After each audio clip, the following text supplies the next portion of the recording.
hit something with my elbow. Okay. All right, we're going to get started on YouTube here. So you continue to do what you do. So stop making weird noises. Stop making weird noises. All right. Here we go. Hey, everybody on YouTube. How y'all doing tonight? We are 1 day away from the weekend. And you know what? After last night's show with Dave Schrader, I'm pretty pumped up still because we got my favorite Varla Ventura in the world coming on tonight. And I mean that because I absolutely love this lady. She is brilliant. She is talented. She is beautiful. She is fantastic. Everything. She is perfect. Perfect, I tell you, for what we do here on Spaced Out Radio. And we're so blessed to have her on every couple of months. And you know what? It's good to have all of you chatting nice and early in the chat room here on YouTube, preparing for tonight's show. And I am pumped up. I just feel good about today. Feel good. And anytime we get to have Varla Ventura on the show, it just makes us that much better. Hi, Varla. You didn't hear all those compliments I was giving you, did you? Oh, I'm, of course not. No. Okay, good. Good. Just wanted to make sure. Don't want it to go to my head or anything, right? No, exactly. Exactly what I was thinking. You know, because, you know, we don't need that kind of danger around here. Don't need that. Don't need me going off the rails. Yeah, well, no swollen egos. You are dangerous that way. You are very dangerous that way. Oh dear. Well, you know, I'm what can I say? I'm at home among the night owls and the freaks. These are my peoples. Exactly. Me too, man. Me too. And I'll tell you, we've had some good times here over the last couple of nights here on the show. And I don't know, man. It's just, you know, when you feel like you're just on a real roll and yes. like something's going to break any second. That's the way I feel. That's the way I feel right now. Yeah. And I'm just pumping as much energy into that as I can right now. Great. Yeah. I think there's a lot of great energy. I know there was just this beautiful glowing moon, which is always something that, you know, kind of energizes everyone. Right. I felt, I've had some, just in particular this week, I've had just a couple of very magical, charged nights. And I know that with the state of the world, everything's in flux and people are, you know, full of anxiety and routines have been changed. And for many people, it's dangerous and more intense. And I have been feeling that, you know, just along with the rest of the world, but just something in the last, I'd say like 2 or 3 days, especially there's just been something very kinetic and positive happening. Awesome. Yeah, it's just, magical moon glory. Let's call it that. That is awesome. The glory of true love. Renee in New Zealand says the mermaids are still alive and well. Oh, thank you. Is that my Renee from New Zealand. Years and years ago? I don't know if it's from years and years ago. She's my Renee now. I claimed her. I claimed her. So did you? Yeah, I did. All right. Hey, Goddess Michelle. Look who's sneaking in here. The birthday girl, Goddess Michelle. Oh, do we have a little surprise for you, Goddess? To just sit there and wait patiently. Yes. Yes. Happy birthday, Goddess Michelle. We're thrilled. What great timing. Fucking Bart, right off the bat. Is that Bonnie Tyler with a beard?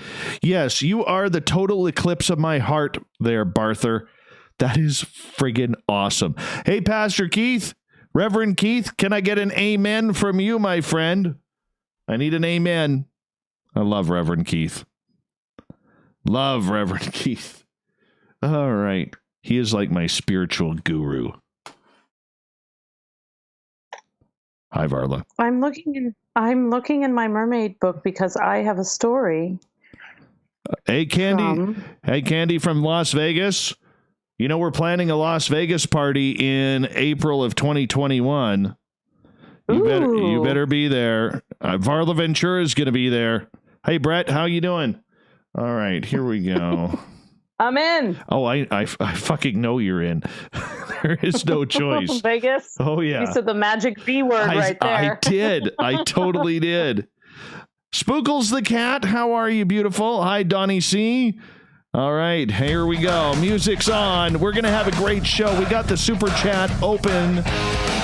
Don't forget to sign up for the Space Travelers Club on our website and do a little shopping at the SOR Vault. Give us a thumbs up as well because we're working hard for you. Hi, Susan B. How are you? How do you say we do a show with Varla Ventura starting like right now? From the mountains of central British Columbia to you listening around the world, this, my friends, is Spaced Out Radio. I am your host, Dave Scott, sitting in the captain's chair of SOR headquarters. We welcome you to tonight's show on our terrestrial affiliates across North America and TalkStream Live and Revolution Radio. If you want to take a listen to our archives, they are free for you at youtube.com/Spaced Out Radio. Just do me the favor, hit that subscribe button. You can follow us on Twitter at Spaced Out Radio for the show and my personal handle at Dave Scott SOR. Our website is spacedoutradio.com, where we have a plethora of features for you, including rocking out to Bumblefoot and reading up on Captain Shirk's SOR Newswire. Tonight's show is brought to you by Chive Charities. Help make the world 10% happier by visiting Chive Charities today. You can find them on our website. Varla Ventura comes in every couple of months to tell us about the dark side of monsters. Her depth in storytelling and folklore is considered second to none amongst her peers. One of her most popular books is Varla Ventura's Paranormal Parlor, Ghosts, Seances, and Tales of True Hauntings. She is also the author of 5 other books on spooky stuff, going from Banshees and Werewolves to vampires and other creatures of the night. The Book of the Bizarre, Among the Mermaids, Beyond the Bizarre and Fairies, Pookas and Changelings. I love saying that word, Pooka, for some reason. Her website is varlaventura.net. Then at the bottom of hour number 3, I will bring you the SOR Newswire, brought to you by Paranoia Magazine. The lovely and talented Varla Ventura. How are you today? I'm lovely. I'm so happy to be here. It's just another wonderful night with Dave. Oh, you say that so proudly, like, oh my God, I can't believe it. It's an honor. I love being on your show, and I appreciate how many times you have me back. You haven't kicked me out yet, so even when I dropped a F-bomb a couple months ago or whatever. I know. That's why I have a dump button. That's why I have a dump button just for you. Just for you. Yeah. Well, just for the likes of you. Trash, I tell you, trash. I know, but you know what? I do have to admit, I'm not just saying this because you're on the air with us tonight, but you are one of our most requested people to come on this show. That is just absolutely wonderful to hear. I really appreciate that. You know, as an author who really doesn't sell all that many copies of her books, you get in your own little weird world, and you don't really think that anybody's ever out there, but I know they are. And to come on a show like this, and you have a wonderful loyal fan base who are very gracious to me, and kind of gotten to know some of them over it's been a couple years now. We're going in our second year of hanging. Yeah. It's pretty great. So thank you. Thank you very much. Oh, you're very welcome. And you are very entertaining, extremely knowledgeable. And, I don't know. Do you know Ronald Murphy, the crypto guru, Ronald Murphy? Have you had a chance to meet up with him yet? No. Oh, you were like the female version of him, and I mean that as we should get together. No, honestly, the way you guys can take these topics and write about them so romantically and show your passion for these topics. It's very, very rare that feat is actually brought forward for the public. And I think anybody who listens to you or Ronald or has the pleasure of reading one of your books really can see that, because the way you accentuate yourself, the way you come forward, and the passion that you show for these topics, I think really, really brings you to a whole different level than most cryptid authors. Oh, well, thank you. I certainly, I appreciate that compliment very much. And I definitely tried to take a little bit of a different approach. I tried to write the books, and I look at the topics the way that, I have always kind of considered them. And, I just, sometimes there's a lot of disconnected information, and really you can find anything if you look hard enough. And what I really love, especially when studying the fairy realm, which, I'm forever surprised by, are the many connections that are there. And so it's like, this, like the plant kingdom, the way everything just sort of weaves in and out of, from the names to the behaviors of the creatures to the stories to places across the world from each other that have very similar tales. And I think it goes beyond just whether or not there are these little cryptids out there. It also kind of speaks to humankind and what we're always seeking and what we're looking for. And I find that very fascinating, the extension of fairy and folklore and even ghosts as an extension of our own humanity and our own, what we're seeking. So I'm a supernaturalist. That's my term for, if anybody asks me if I have a religion, I would say I'm a supernaturalist. I believe in everything, basically. Well, one of the things I love about your work is, everybody writes about Bigfoot. Everybody is starting to write about Dogman. Yet you have taken a lot of these topics that are lesser known, Varla, whether it's changelings, whether it's about seances or witches or gargoyles or fairies and the fairy realm and lore that goes along with that.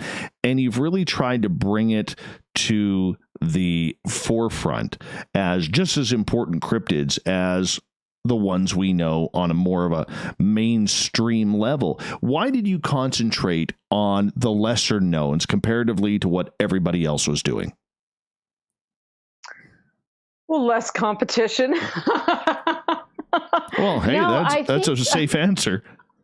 I mean, so when there was one book that I wrote that's Banshees, Werewolves, and Vampires.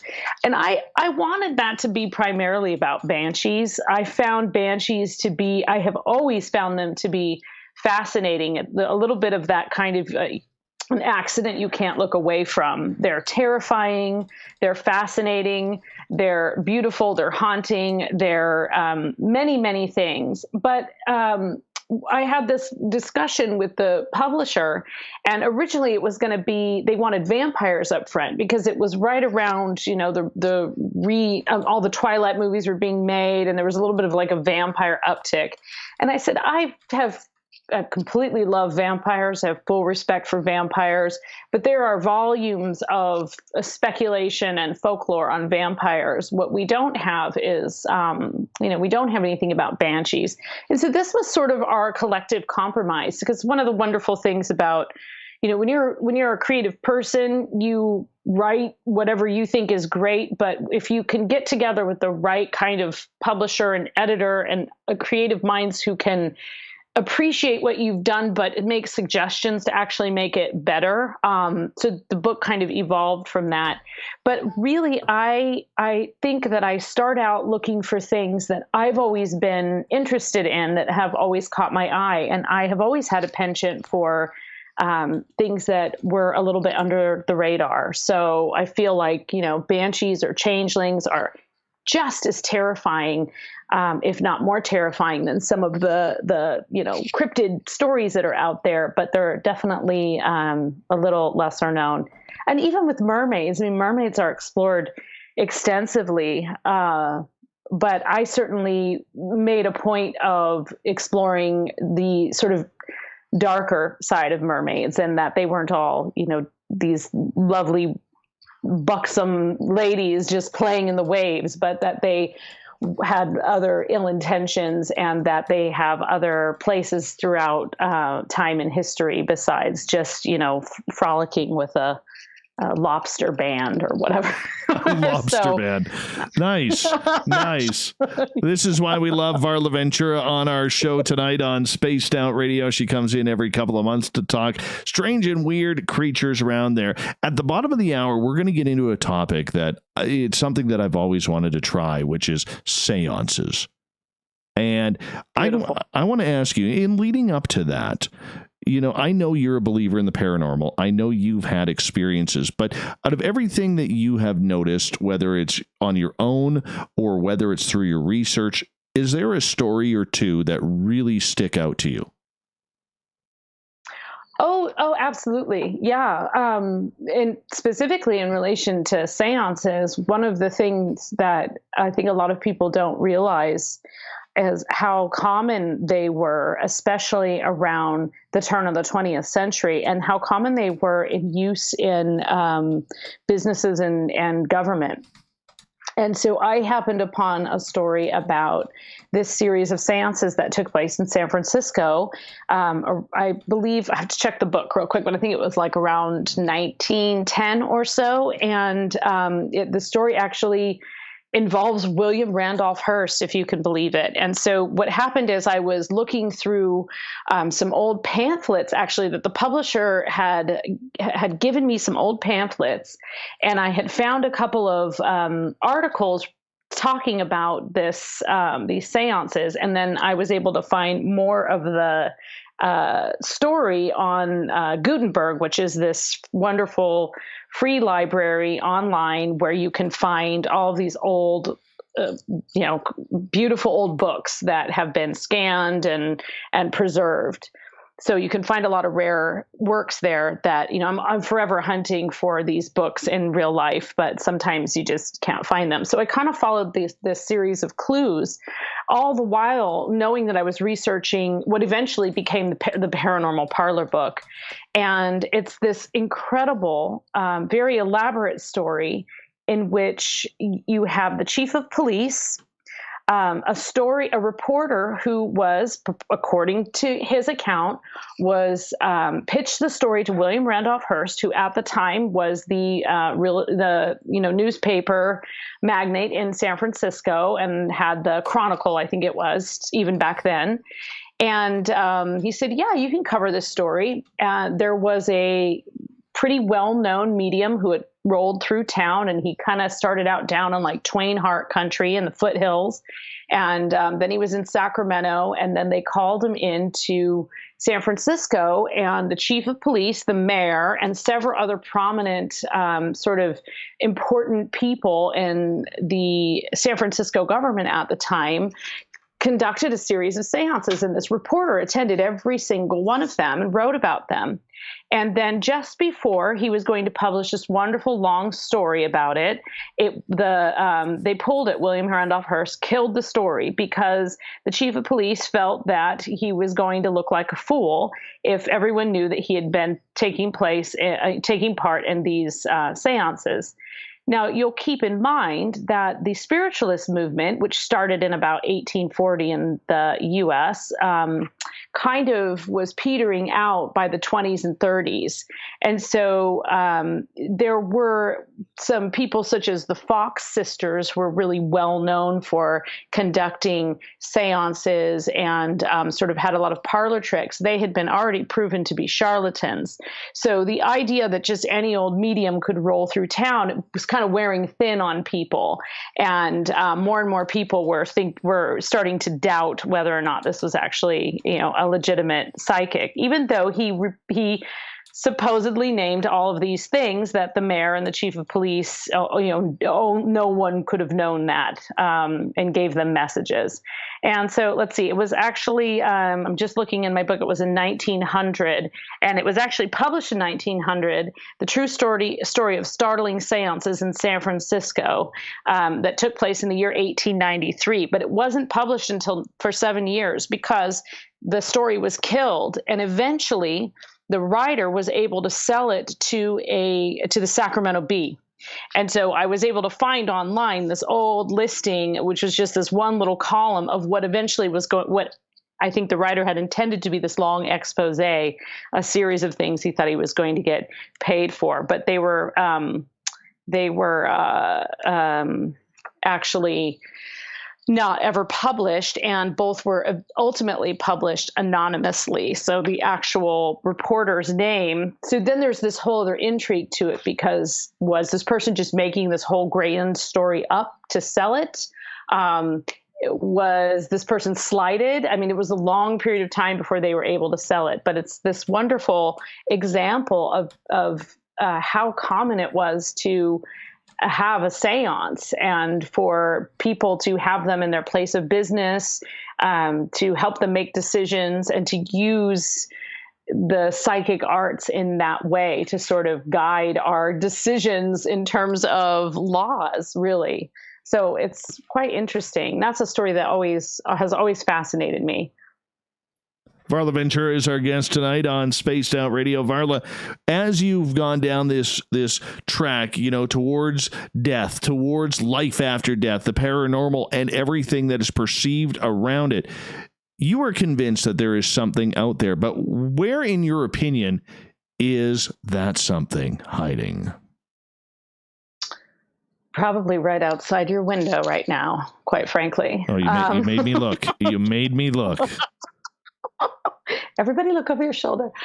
I have had some, and this is part of, sort of maybe this week in particular, I've had a couple of pretty deep thoughts about ghosts and what are ghosts. Now, this is something, of course, we've all been contemplating since we realized that we could actually die. So, for thousands and thousands of years, as we've evolved, we've considered death, and we've created art to try and represent it, and to immortalize ourselves, and written books, and climbed mountains, and done all kinds of things.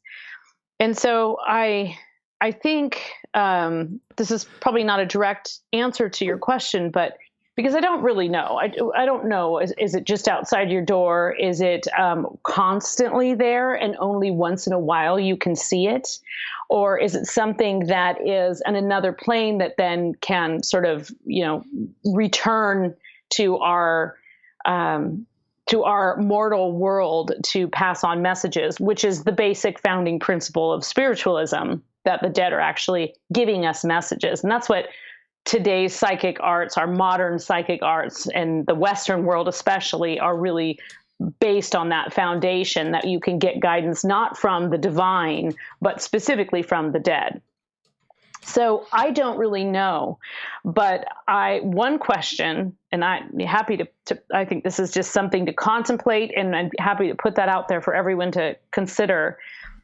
The spiritualist movement started earlier, but once we had the Civil War in the United States, which had, over 600,000 deaths in just a short period of time, there was a nation in mourning, and with a lot of unresolved feelings and grief and lack of answers.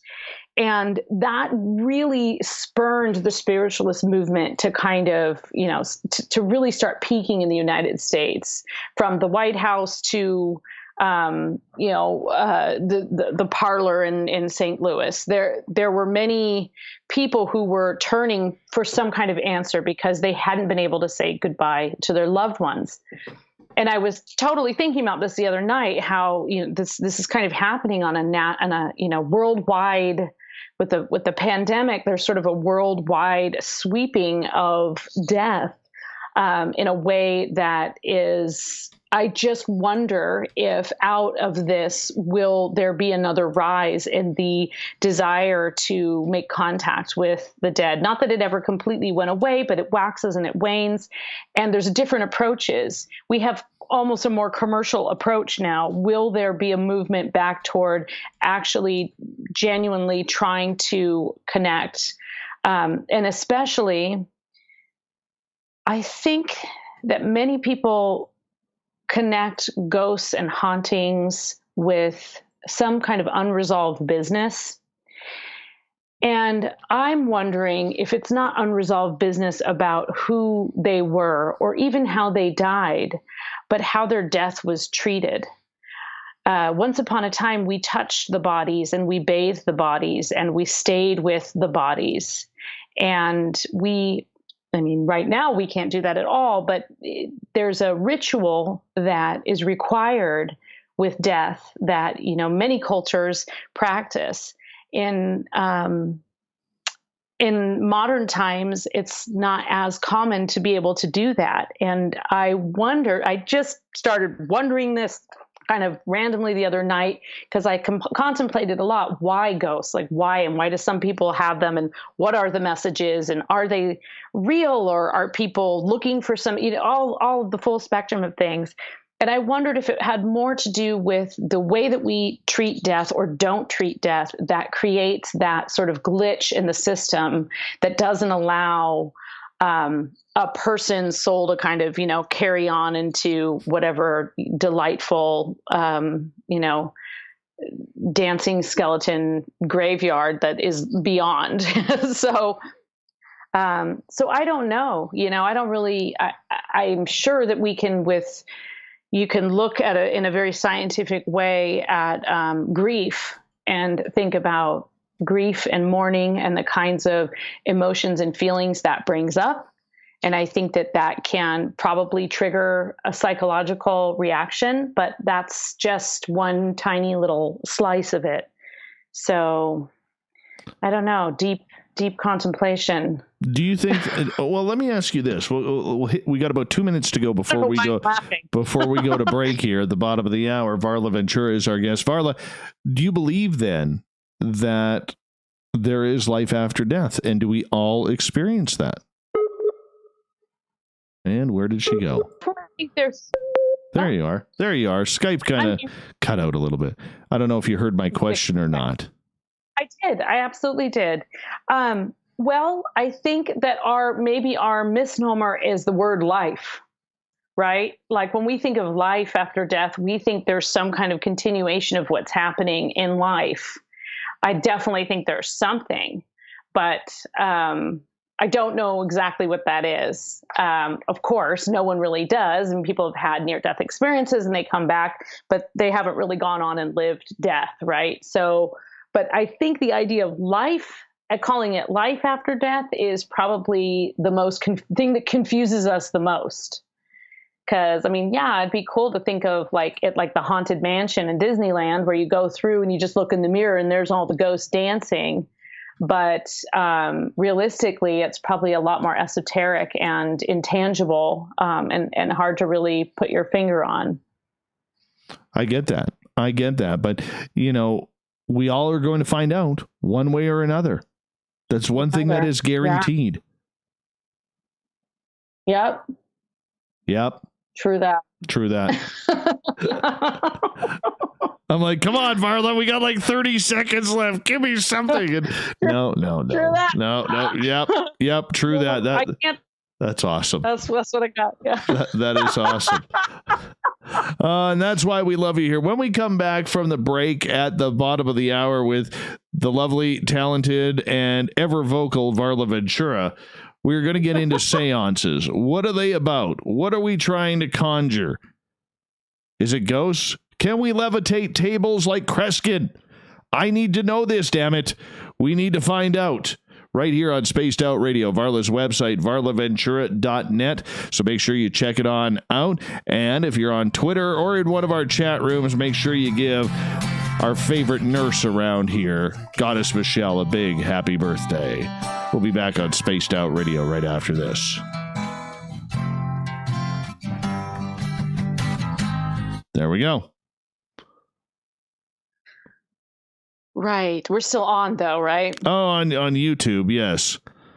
Okay. That's great. Let me see here. This is what I get from Barther. Do you think all the tuna in one can comes from the same fish? What? I know. There's another one here. How many athlete wieners did you check out in your days as a locker room reporter? Wow. Yeah. This is what I have to deal with. This is what I have to deal with on a daily basis. Spaced Out Radio once dated a Hot Pocket for 2 months. He would put it in the microwave for 1.5 minutes before each date. What? That That doesn't even make sense. I know. I know. Hey, Fabster, I so know the Haunted Mansion from Disneyland. I have been there many, many times. You know, I haven't been. Someone accusing you of not? I don't know. He can't even get. Well, he goes. He can't even get Taco Bell where he's at. I know. You just have. You have to rub it in. You bastard. You bastard. Oh, this is a shot from Bart. When Spaced Out Radio eats popcorn, he only puts one kernel in his mouth at a time. Dude, you don't get a body like mine by feeding yourself one kernel of popcorn at a time. My God. Lies, I tell you. Lies.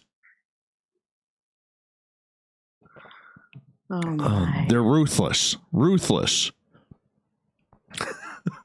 That is pretty good, though.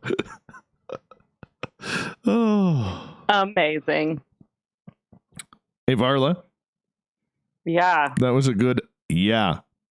Yeah. Yeah. Yeah. Oh, yeah. Oh, what can we do? What do we want to talk about during the break here? Because oh no, we should plan this better and have bonus content that people have to, get on YouTube for. But then I got to think, and cryptid trivia or something. I know, we can plan ahead. All right. I barely remember if you call me or if you Skype me, even though we've done this so many times. It's just are you going to Skype me? Call me? I know. And trust me, I know I need to remind you every time that it's on Skype. Yes, and you do. You do. You send that great email. It's the same email every time. It's yes, okay, great. Put this on the calendar. Got the link. All right, I'm good. Mm-hmm. Mm-hmm. So when do we want to give Goddess Michelle her present? Do we want to do that? Well, do we want to do that next? We should do it soon. Yeah, I think we should do that soon. Okay. We should do that. Yeah, before we get too far down a weird rabbit hole. Okay, we'll do that. Already death soapboxness. All right, we'll do that. Damn you people, bathe your dead. Yes. Oh my God. Tomorrow's Friday. That's all I know. Tomorrow's Friday. That's nice. Are you guys getting that big cold snap up there? I know what we're talking about the weather, how boring, but I'm curious because it's sweeping through a lot of, and I know it's hitting a little bit of the West Coast, but you're in quite a bit. And so are you getting that little freeze that's coming through? We had to go and cover our, the poor kid and I had to cover our cherry tree. It was okay, you stand on one side, and I'm throwing a blanket to him. No. Actually, I'll be honest with you. It was a whopping 15 degrees Celsius, 59 Fahrenheit here today. I had the air conditioning cranked. Oh, you're such a Canadian. Oh, it was so beautiful.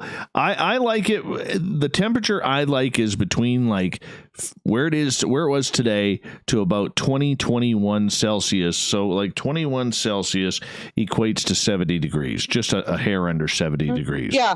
That's perfect. Yeah. That's perfect. No above that. No. Above that, you get kind of sweaty and gooey. It's just not a lot of fun. Yeah. Things start getting sticky. It's just exactly. Exactly. Next thing you know, you're chafing from places you have never chafed before.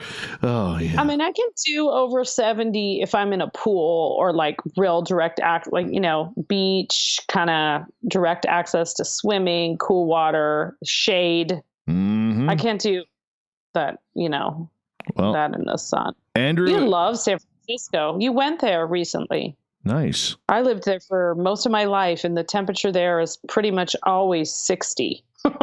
Sometimes it's perfect temperature. Between 50 and 60. Yeah. Perfect temperature. You get used to it. Yeah. You do.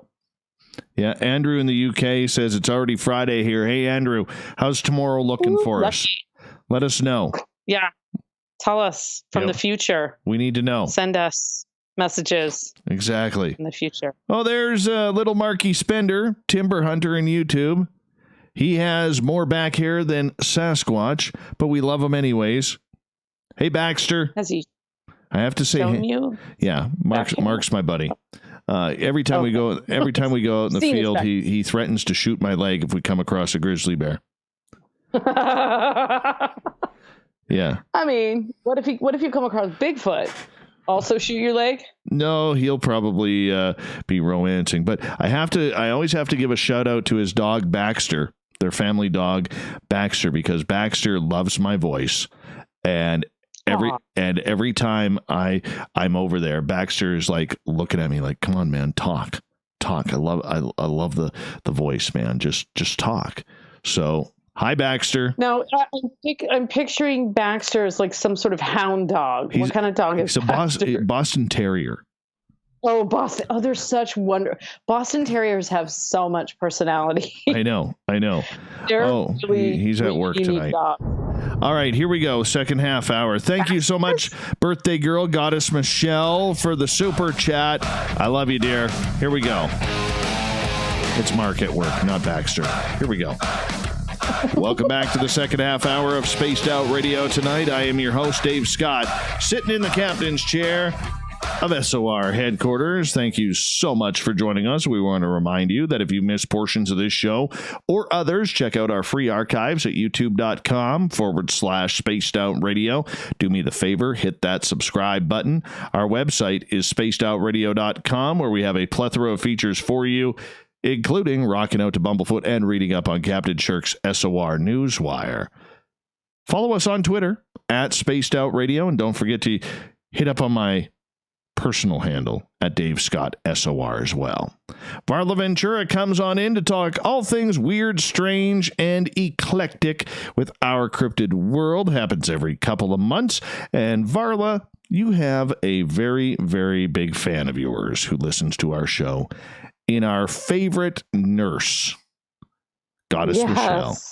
I believe Goddess she has Michelle, a true goddess. I believe she has every book of yours. She's from Nova Scotia, and she just loves you. Well, today is her birthday, and I'm sure that you just may have something special for her today.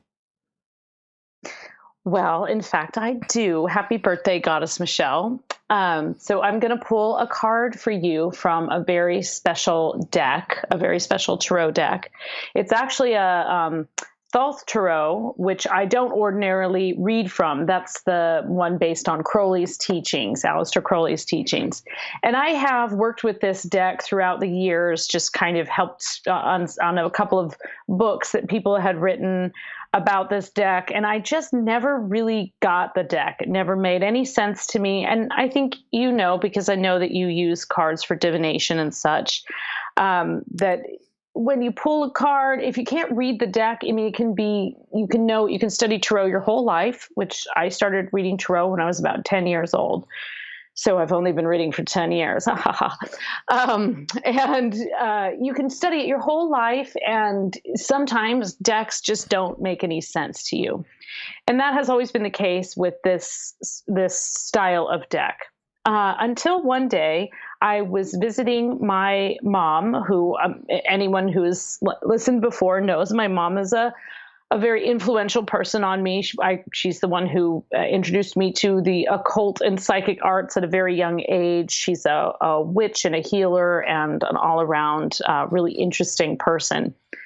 So I was visiting her, and she said, she reached into a drawer and she pulls out and she hands me this deck.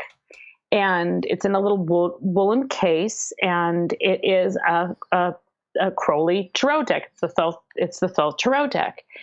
And I look at it and I think, this is odd, but it feels really, really good. Like it felt great. And so I pulled a card from it, and suddenly I could read it. And I understood what the card meant and why I had pulled it. And I pulled another one, and that happened again. And then, since then I've had, it's one of those decks that cards sometimes just fall out of, and you just go, oh, okay, all right, I'll take it. So this deck had actually been one of the first of this deck, a first edition of this deck, and it was given to my mom by a man who was a very eccentric man who has since passed away.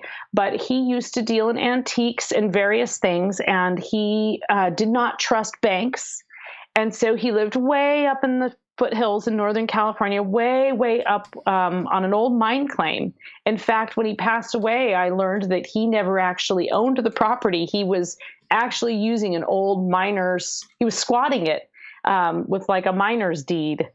And he used to take his beautiful treasures and he would bury them. He would bury them deep in the earth, and this is a pretty magical place where he would bury them. Now, that's not why he was burying them. He was burying them to keep them hidden, as far as we know.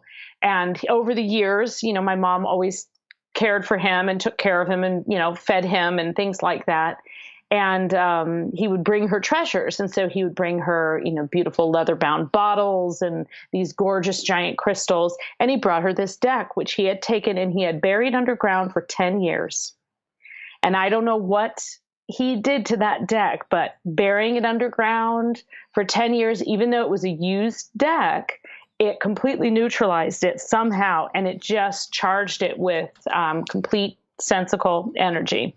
And so that is the deck that I'm going to pull a card for you for your birthday tonight, and just give you a little brief interpretation of what I think it means. And then, of course, you being a goddess, you can go and look a little more about it. And I can even take a picture of the card when I pull it, and like maybe on a break, I'll put it up on the Twitter.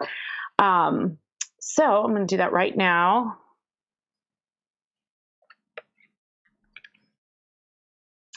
Okay, Goddess Michelle, your birthday card is the Four of Wands, which is a card it looks very different in every deck, but in every deck it generally portrays four wands kind of crisscrossing each other into a circle. So it represents completion, it represents joy, and it represents sort of the circle and the cycle.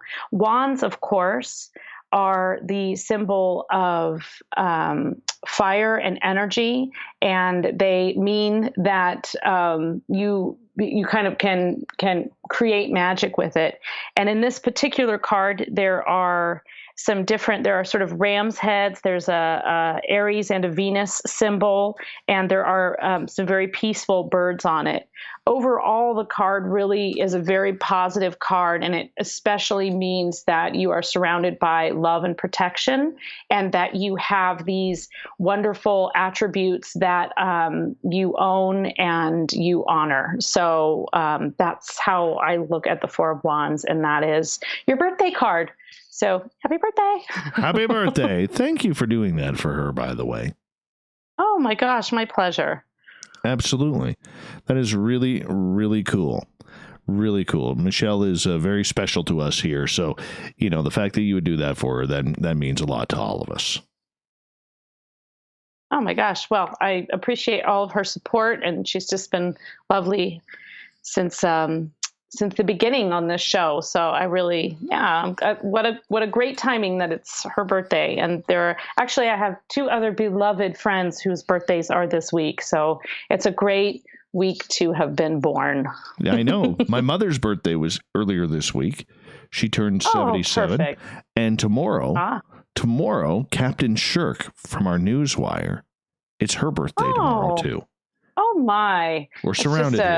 We're surrounded. Yeah, surrounded by all of these solid goddess Taurians. Mm-hmm. Wonderful. if you want, on the 22nd, because my birthday's on the 24th. We're not going to be doing a show this year on my birthday.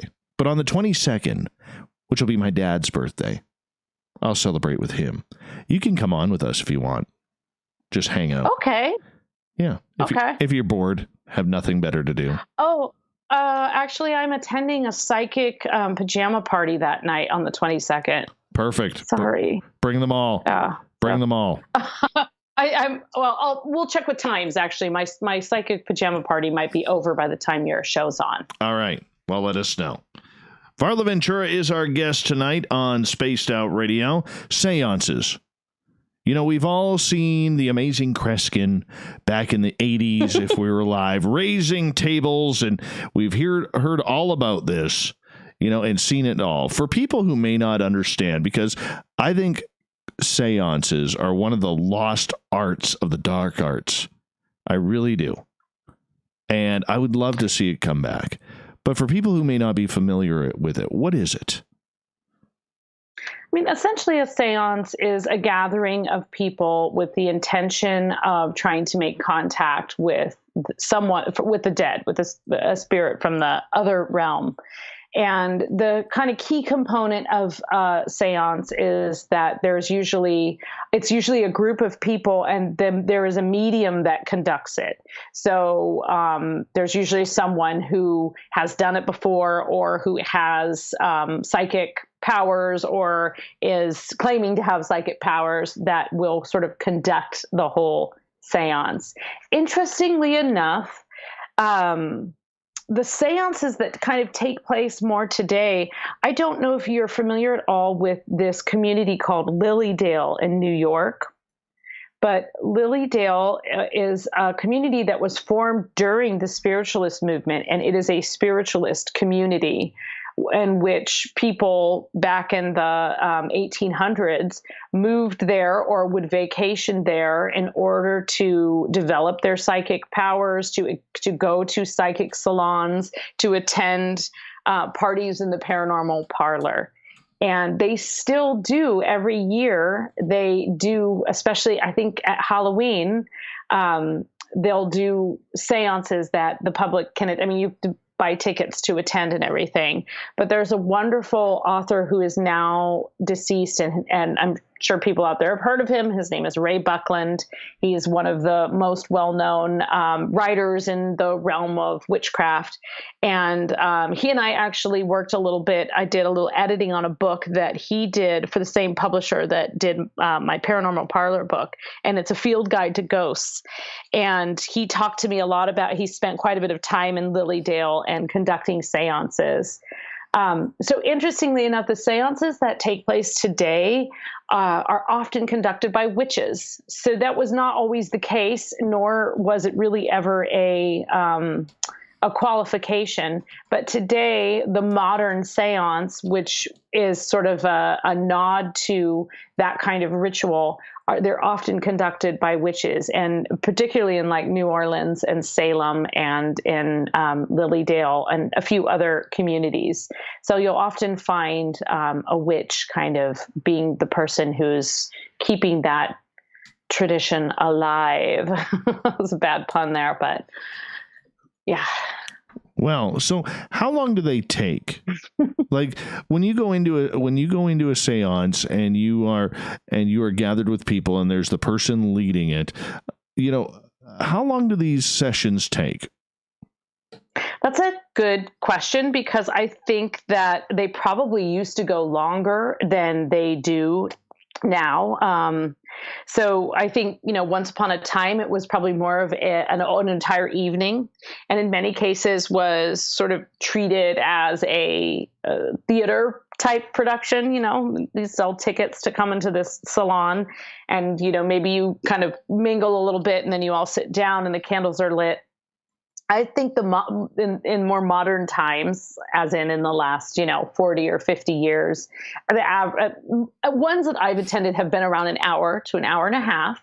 Occasionally, like on Halloween, if there's a big production, I might go a little bit longer than that. But typically, if you really want any kind of, I mean, people just lose interest. You know, you just lose interest after an hour and a half, really. You can't really maintain the vibe and the atmosphere. Not these days, I don't think. I mean, it has to really be, somebody really has to be pretty grandiose in their conduct of it in order to really keep people engaged and keep the mood as it should be. But that is including, and any responsible any person who attends a seance today, whether you believe or don't believe, you do want to look for a couple of things. And one of those things is a sort of a responsible approach to the setting. So you don't want someone who just, like, you know, everybody sit down. I mean, you want to make sure this has nothing to do with the current pandemic, but you do want people need to be clean. They need to have washed their hands, especially if you're going to be touching hands. The space needs to have a good cleansing. So there should be some kind of protection put in place, especially if you're trying to make contact. If somebody doesn't do those things, it means that they're entering into it in an irresponsible fashion. And again, whether you as the attendee believe in that or not, if they're being authentic, they should take into account that a certain level of protection should be created. So just like with any ritual, you'll create sort of a circle of protection, and you'll ask people to, take a moment to kind of clear their minds. It's not unlike going to a yoga class, really. You always kind of start with that beginning of like just taking a minute to clear your mind and let things go before you enter into this. And then, of course, you make sure that the people are respectful and they understand the rules of whether or not you can talk, or if you should be asking questions, or who's going to be saying things. And, you often will do it with total strangers. Well, which is always fun. Who hasn't had that one time where you just do it with strangers? Seances, that is. Yes. Or Ouija boards or anything like that. I got to ask you, have you ever participated in a seance? I have, yeah. What was that like for you? In a couple. So I've had mixed experiences. I've had some pretty interesting. So I have this as great of a believer as I am, I'm a little bit on guard in any kind of situation unless it's very intimate and I know the people very well. Even with a paranormal investigation or going on a haunted tour, I'm always on guard because I have learned over the years, as I know you have, not everybody's telling the truth, right? So I'm always kind of a little bit on guard in those situations. And that's, so I've had mixed experiences. I have attended a seance where I didn't know very many people. I knew someone who knew the person who was putting it on, and it was very lovely and it was done very responsibly, but I didn't get very much out of it. I think I had a little bit of a block up anyway, and not a lot really happened. I don't even remember if the person conducting it really had a lot to say after. Someone said they felt something, so but the seances that I've been to have been a little bit more informal. Like, we're not sitting down and saying, okay, we're going to make contact with so and so. It's been a little bit more about feeling that kind of energy. Now, I've had more intimate ones with people that I know and trust, and we have had experiences where I've done a little automatic writing to get responses. We've done the Ouija, and also one thing I really like to do in sort of a small group setting is to just sort of pay attention to, any group setting like that. But if you're with close friends, to kind of just pay attention to things like, if the candles are flickering higher, if there seems to suddenly be a chill in the air. And when you're with people that you really know and trust, you can actually talk during it and feel a little more comfortable.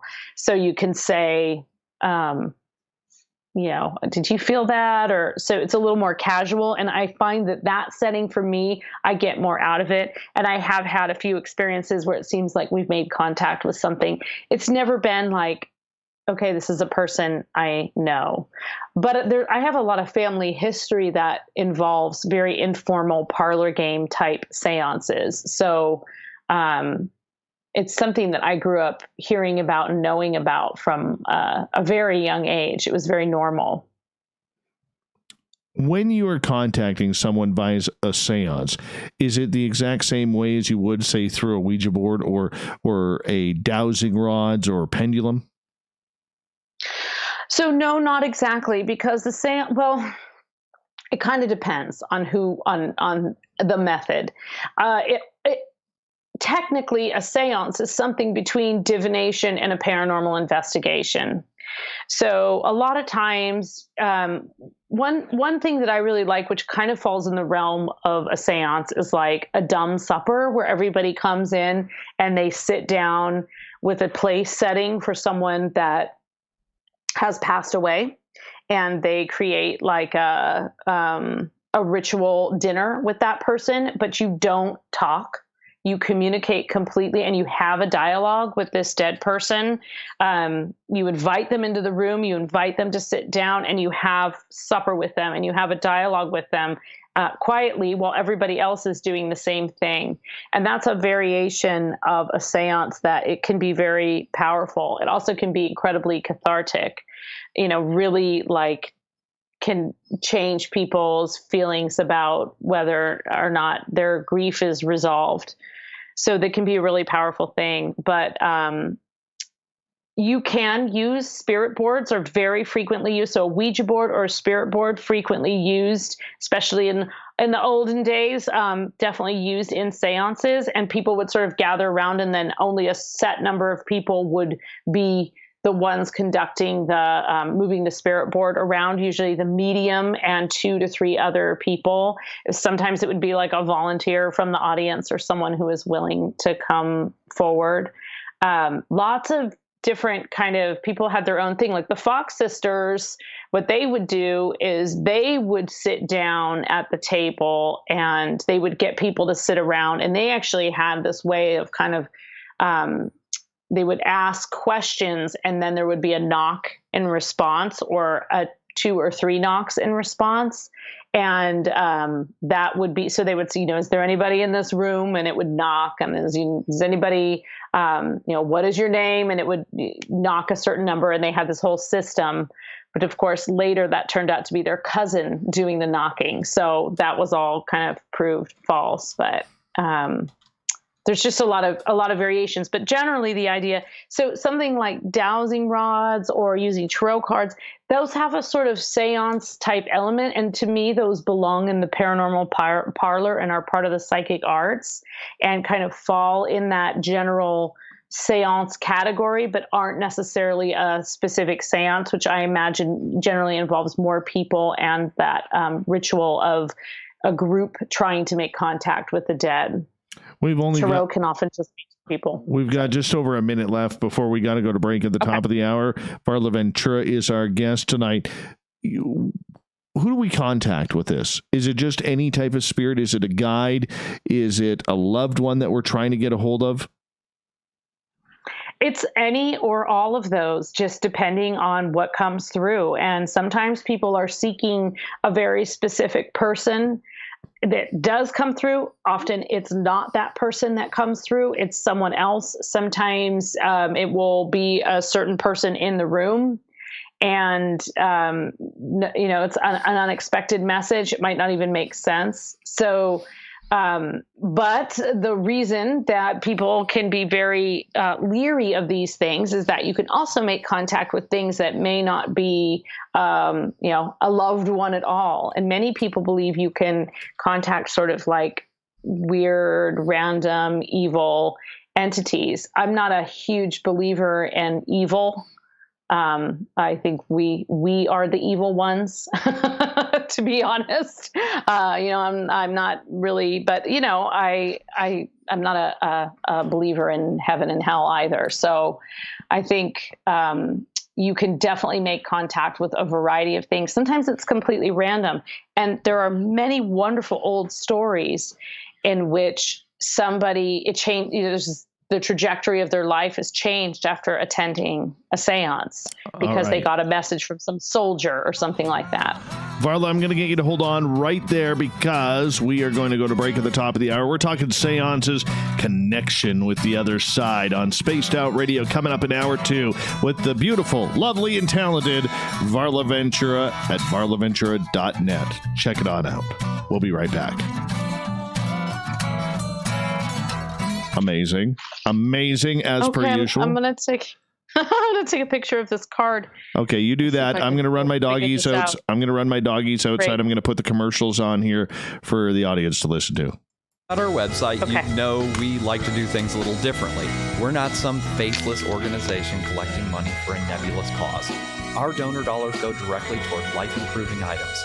Then we give those items directly to an underdog who needs it most. To become a donor with Spaced Out Radio's official charity, Chive Charities, just go to chivecharities.org/donate.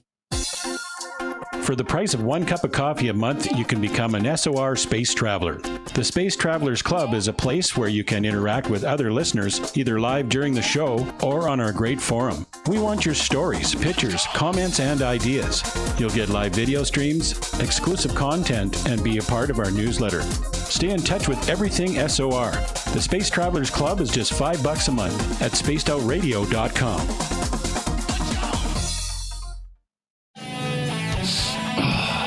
I'm feeling a little spicy tonight. What to do? What to do? Why not get Bumblefuck? 4 million Scoville units of pure hard rock. Bumblefoot hot sauces come in 3 flavors. The burning Bumble. Tone it down a bit with Bumblicious and throw the sauce on everything. Spice it up. Bumble me, baby. Bumblefoot hot sauce. Get it today at kajans.com. The SOR Vault is open for business, and do we have some cool swag for you to pick up? All you have to do is head over to our website and click on the SOR Vault. You have a variety of cool logos to choose from, and put them on anything you want. T-shirts, hoodies, hats, coffee mugs, you name it, we can get it to you. So do your shopping by supporting the story you love. Get your Spaced Out Radio swag at the SOR Vault today.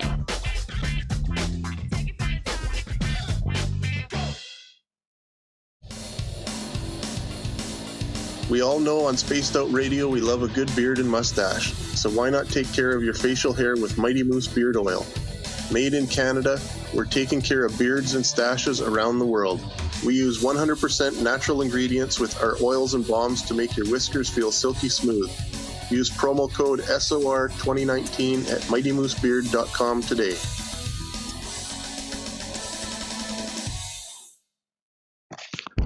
Are you intrigued by Paranormal Talk Radio? You'll love the new Paranormal Radio app from TalkStream Live.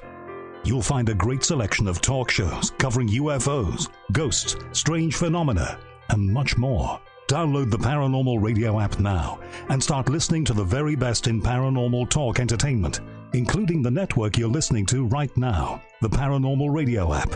Free in Google Play and the iOS App Store. Looking for creative ways to get your company out in the public? How about advertising on Spaced Out Radio? Our sales department is waiting to hear from you, and we can work around any budget. From commercial spots to banners to special promotions, there are many opportunities to get your name and product out to our SOR listeners. For a price guide and more information, please contact us at sales@spacedoutradio.com.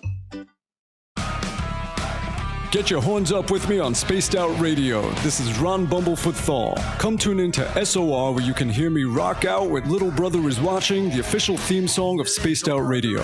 And then come on over to bumblefoot.com where you can find out about my tour schedule, my music, and everything else. Bumblefoot.com keeps you up to date on what I'm doing and the best way to stay in touch with my music and music camps. Sign up for my newsletter at bumblefoot.com and remember, Little Brother is Watching. Hi there, this is the paranormal lawyer Michael W. Hall. I'd like to invite you to listen in each Sunday night where we're going to open up your eyes to everything strange and paranormal. I'm back. I will be hosting some great guests with topics. I'm still trying to post this picture. I actually got sidetracked because I have this really cool old tarot book and I wanted to just look in it and see if I could take a picture of it, of that also. But then I got sucked into looking at it. Oh, nice.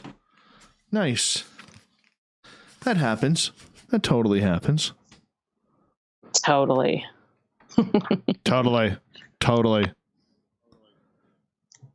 So just a reminder, Varla is going to join us in Vegas in April of 2021.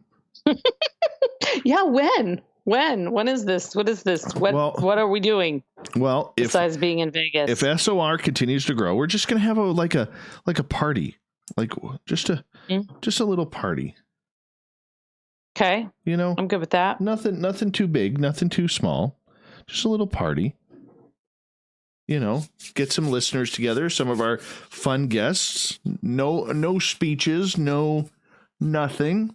As I put my Mighty Moose beard oil on during the show here, make myself look pretty here. Yeah, no, nothing Shine too it up, serious. Dave. Just, you know what? What better way to get to know like, hey, this is what I look at. I don't want to do a conference or anything like that. But there's a lot of really damn cool people who listen to this show. There's a lot of really damn cool people who come on as guests. So why not just get all of us together, hang out on a weekend in Vegas? Love it. Love it. You know? That's the way I look at it. Where are we staying? I don't know yet. I haven't planned anything yet. No, it's just my fine. idea. No need to plan yet. Yeah, just, got plenty of time. Oh, yeah. Just in April. So you haven't picked a date, or you have picked a date? Haven't picked anything. And great. I love plans like this. Fapster is bringing his 97-year-old Grandma Rose because hells yeah. Because we want to party with her. Grandma Rose and I we're gonna hit the schnapps pretty hard. Yeah. Oh yeah. Let's see here. Yeah. Let's see here. I'm almost done. Hey, Gutter, thank you so much, buddy. I appreciate that. Thank you for the super chat. That's awesome, man. Thank you. All right, we got 30 seconds before we got to go. Okay, let me post this. Yeah. Oh, she didn't do the picture yet. Okay. Oh, come on, man.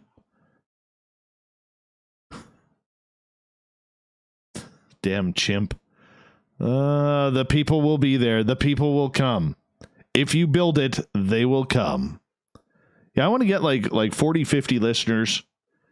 Get a bunch of our speakers there and just go for a party. Here we go. Music's on. Thank you to Fap and to Goddess Michelle for the super chats. Give us a thumbs up if you don't mind. We'd greatly appreciate that as well. Here you go, hour 2. Spaced Out Radio Show. Second hour of Spaced Out Radio is underway tonight. I am your host, Dave Scott. Thank you so much for taking the time to join us. We welcome back everyone listening in on our terrestrial affiliates across North America and on the digital side on TalkStream Live and Revolution Radio. Don't forget, you can check out all of our archives for free at youtube.com/Spaced Out Radio. Just do me a favor, hit that subscribe button. Follow us on Twitter at Spaced Out Radio for the show, and my personal handle at Dave Scott SOR. The Desert Clam has set the password for tonight in the SOR Space Travelers Club. It is Legotic. Legotic is your password. Use it wisely, Space Travelers, as the Clam sets a password each and every night right here on Spaced Out Radio. Our website is spacedoutradio.com, where we have a plethora of features for you, including rocking out to Bumblefoot and reading up on Captain Shirk's SOR Newswire. We got Varla Ventura here tonight on Spaced Out Radio. We're going to continue our discussion on seances. And of course, if you have any questions for Varla, feel free to ask them in any of our chat rooms on YouTube. You can ask them on Spreaker. Join our Space Travelers Club for asking questions there, like Joey has a question there. Revolution Radio, LGAB, Twitter at #SpacedOutRadio. We got it all. We are just right on top of this. All right, Varla, her website is varlaventura.net. What's it like having a varlaventura.net? Having your own website by your name. See, I'm not that lucky. I'm not that guy. You could be. It could be. It was actually advised to me. I wanted to have the website originally be one of my first books was the Book of the Bizarre. And so originally I wanted the website to be it was a blog at the time.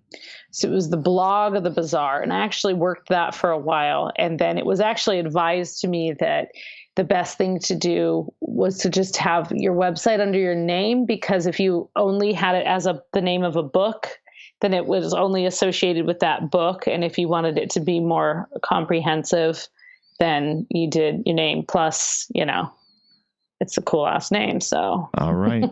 Before we get back into seances, Joey has a question. By the way, Joey, who's in Colorado, he writes for our SOR Newswire. Fantastic writer, great guy. He also has a fantastic bandana collection. Wears it literally every day. Every day he's wearing one right now listening to the show. Doesn't have to, but he is. He says he's got the same deck you do, actually. Oh, nice. Yeah, from the same guy. And his question is... from the same weird hermit up in the up in the hills. Yes. He actually made a comment about that. His question to you is, Varla, do you participate in reverse meetings with tarot? So the way that I do that and that I was taught is that, yes, you read it reverse, unless you are doing like a spread, like a, 5 to 10 card spread. If more than half the cards are reversed, then I usually just read it upright. And even with reverse, sometimes I read it both ways. But yes, I do pay attention when things are upside down. Really, one must. Why? Well, because it's a different message. It's like a word backwards. It's not the same word, right? It means something else. So I like to look at both interpretations, because then I can think, which applies more to me. And, maybe one is something that I'm striving for, or I'm letting go of. And I don't believe that it means the opposite. So that's one thing, is that it's never that black and white. It's never just like, okay, well, you got, you pulled the death cards, you're going to die. That's not what it is. You can see death in a reading, but if you pull the death card, that's not what it means. So if you pull it in reverse, it doesn't mean you're never going to die, right? So you have to kind of take it all and apply it to your current situation. That's what I think do. And that's why I think there's people say it's parlor tricks. But really, like a good psychic, at least in my experience, I've had a few psychic readings that I am not a psychic. I'm sort of intuitive about things, and I've got some tools. And I certainly have had times in my life where things have happened where I've thought about someone and they've called. That happens a lot with my mom. It's just like, I should call my mom, and the phone rings. So I have things like that, but I'm not a psychic at all. And I don't think of myself in that way. And, but the people that I know who are true and authentic psychics, and the readings that I've had that have been authentic, they aren't really, they're just going with whatever comes into their mind. And so they're often very, empathic, but also very confident in the what they're saying. So they don't doubt this voice that just kind of sort of comes rushing out, where most of us, when we're talking, we second guess what we've said, or think about, except in my case, think before we speak. I know that we feeling. all know I don't. I know that feeling. Marty has a question on Twitter at #SpacedOutRadio. He is asking, Varla, have you ever had any cryptid spirits show up during seances? I have had unknown things show up, and I actually have had a few things that I now, knowing what I know now, especially after studying the fairy kingdom, there have been a few things that happened to me earlier in life, especially like during childhood, that I maybe thought were like ghosts or spirits, but I think were probably some kind of other little cryptidy, goblin-y type thing. So I've never invoked anything like that. I've heard stories from people about things that kind of get invoked and seemingly follow them around. But that's never happened to me. I'm always just too well guarded. I'm very protected in those situations. All right. See, I don't know. I don't know if I am or not. I just go for it. See what happens. Yeah. See what happens. Yeah, I'm a rebel that way. People around you probably protect you, I think, is how it works for you. You surround yourself with guardians, and then you can just, unless it's go rogue. Unless it's my buddy Mark, who says he'll put a bullet in my leg if we come across a grizzly bear or a horny Sasquatch. One of the two. You know, that's just not fair. That's just not fair. Not fair at all. It's taken as a compliment. It means he thinks you can run faster than him. So, you know, it's a compliment. I know. I know. But just the way it is. Just the way it is. But hey, it happens. And somebody's got to be the sacrificial lamb. And why not me? Why not me? What the hell? Anyways, Varla Ventura is our guest tonight on Spaced Out Radio. I got to ask, you know, and that kind of it's kind of playing off Marty's question here in regards to picking up strange things while you're doing a seance. I've never seen the table tipping. Like, you know, out of all the paranormal experiences I've had, I've never seen like something move across a table, or a chair push out, or a table move, or the fridge doors open and then close. When you go through that and you see that happen, how real is that during seances? I have never had anything like that happen either in seances the most aggressive things have been the feeling of being touched or pushed down, or something sitting, you know, on the edge of, I'm sitting on a bed or sleeping in a bed. I've had things like sit down. I've had some crazy candle things, a couple candles going out, temperatures drop, but I've never had a door creak open or things along those lines. I've heard people have told me stories. You know, I don't know. I feel when I think back of all the things that I've had and all the paranormal experiences I've had, you know, when I started writing the Paranormal Parlor book, I started out interviewing all of these people about their wonderful paranormal experiences they had, and these investigations they went on, and these manifestations. And I was feeling a little jealous. I was thinking, this is pretty grand. You know, you were in the Paris catacombs and you saw some guy.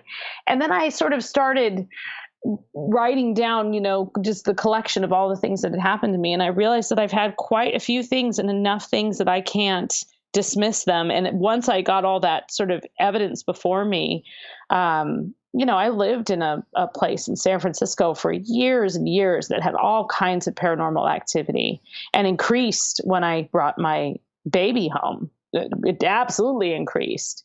So I've had enough things that, you know, and I am lucky that, for me, I would say 95% of the things that have happened to me have not been scary, or I have not been scared. They're kind of scary after, when I recount them in some ways, but I have not actually been scared. And, you know, I listen to a lot of people's stories and read a lot of people's stories that involve getting, you know, really, really scared. Or a really good friend of mine has had this scribble monster, kinetic energy shadow guy that used to follow him around as a kid, and it was absolutely a terrifying story.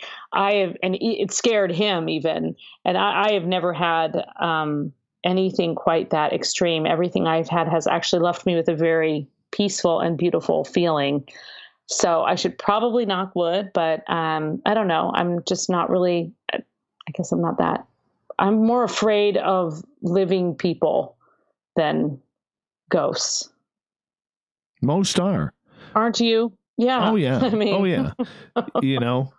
Oh yeah. It was you know, people are unpredictable. I mean, the paranormal, at least you can prepare for what potentially may happen with people. Well, the paranormal goes away rather quickly, right? It's fleeting. It can toy with your mind, and it can you know, bring you comfort, and it can bring you fear and doubt, but it's not gonna just actually take you down.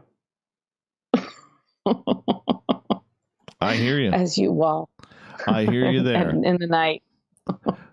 Fap has a question in our YouTube chat. He's asking if I can ask you about little people, especially in Southern California, because he's actually come in contact with one. Awesome. Yeah. The little people, the wee folk, there are countless stories about the kind of fairy folk. And just to qualify, I've probably said this before, but when I say fairies, we're not talking about these lovely little things with gossamer wings that go from flower to flower. We're talking about the kingdom of the fairy. And when you look at that kingdom, there are many things that are spooky and dark and creepy, and there's things that snatch children, and there are things that will drive you insane in the night, and there are things that will sound like a person dying, and they're warning you of someone you love that is going to die. So there's a vast kingdom of the fairies.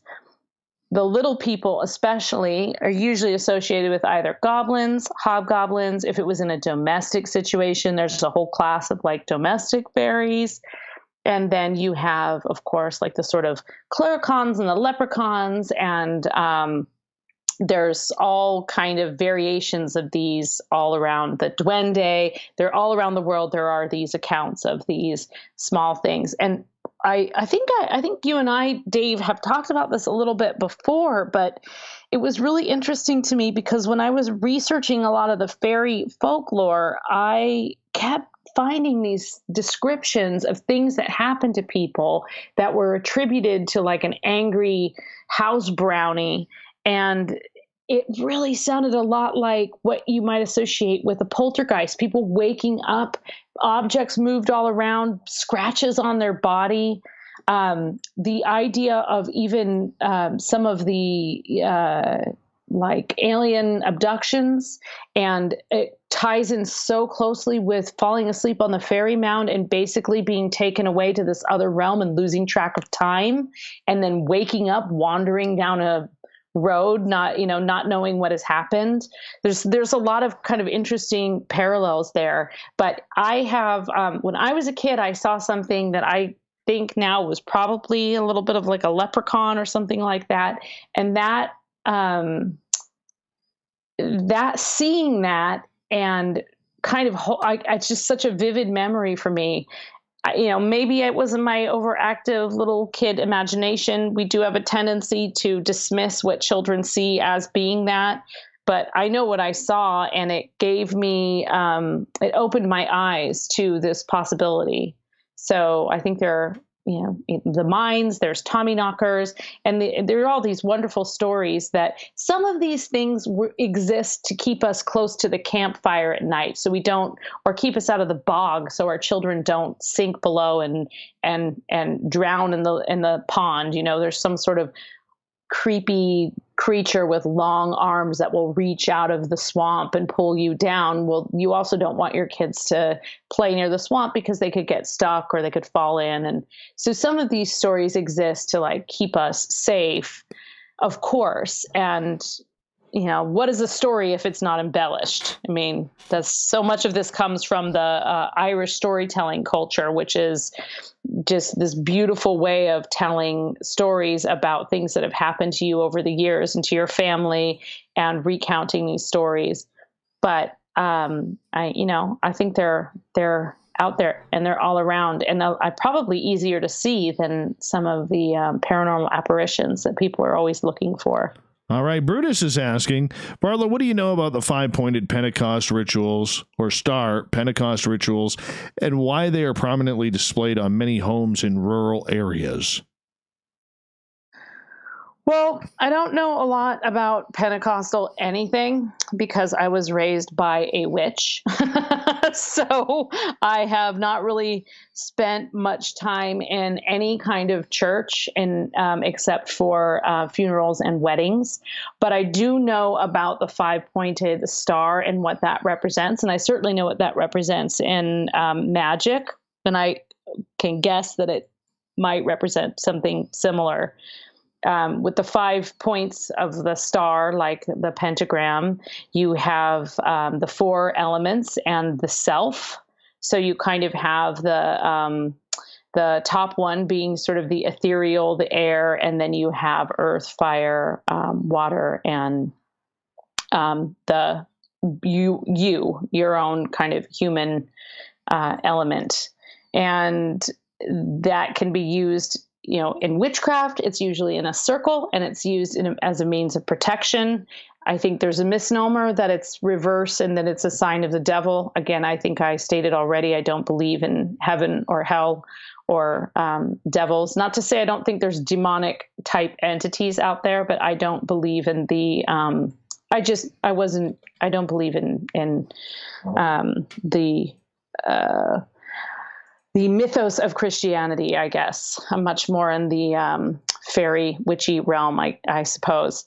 So I don't know a lot about that, but I do know that there's also a lot of symbols on barns and on houses in like where I live now. They're all over the place, and those are often used as a means of protecting and kind of assuring that your, whatever your animals and your family were kept safe. So interestingly, I think it all probably means the same thing. It's a symbol of protection. Kind of binding together all of the elements of the world, of the earth and the spirit. So, Perfect. Yeah. All right. Let's get to Nikki's question, as we got about 3 minutes here before we got to go to break at the bottom of the hour.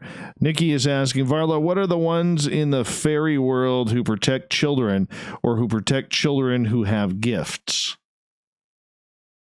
So, that whole idea of a child having a second sight, there are a lot of fairies that are more protective.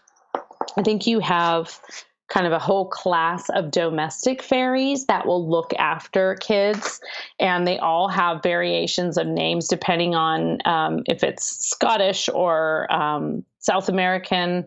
So usually, and interestingly, a lot of times they're considered goblins, but in other cultures, a goblin is a very mischievous and very scary thing. Fairies in general, so something like a goblin, a hobgoblin, a brownie, these would all be sort of domestic fairies that like to take care. Oh, the Dobby from Harry Potter. He was kind of made he looked after Harry, right? It's the same. That's based on Scottish folklore. So you have all these wonderful sort of domestic fairies that like to hang around, and they don't always like grown-ups. And they don't always like the people looking after the children, but they frequently like the children. So they come by many names. And fairies in general are always attracted to children. Children can see them more than, grizzled, jaded folks like us. Is it about the innocence of being a child, or is it because of the connection that children allegedly have because they're not that far off that realm of spiritual? Yeah.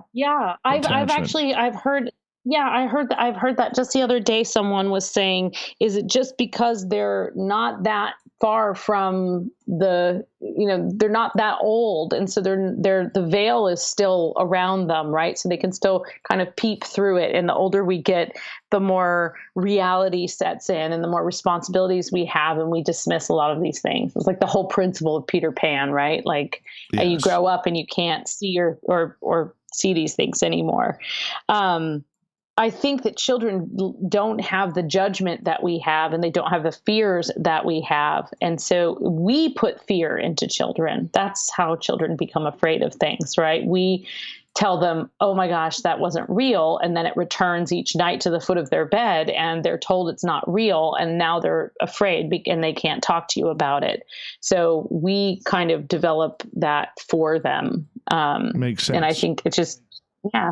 Makes sense. Varla, I'm going to get you to hold on right there. We'll continue with audience questions and whatever else comes up in the paranormal realm as Varla Ventura and Our Cryptid World continues. Varla comes in every couple of months to hang out with us and talk everything about spooky, creepy things, monsters, you name it. She's on top of it. VarlaVentura.net is her website. Check it on out and buy all her books at any major bookstore in North America. We'll be back on Spaced Out Radio.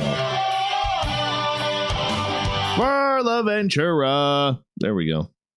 Always love a good plug for an actual bookstore. Me too. Yes. So what else is new? I think like I was working on a pirate book for a while. Yes. And I still am working on this pirate book. I have Is it giving you fits? My publisher rejected it, actually. What so I'm bastard. Still writing it. I know. I'm still writing it, but I'm not writing it for them. I'm writing it for me, and then I'll shop it around. But I'm such a deadline-driven person that sometimes it's hard for me to stay motivated. But that's part of the beautiful epiphany, that series of epiphanies that have been happening to me this week.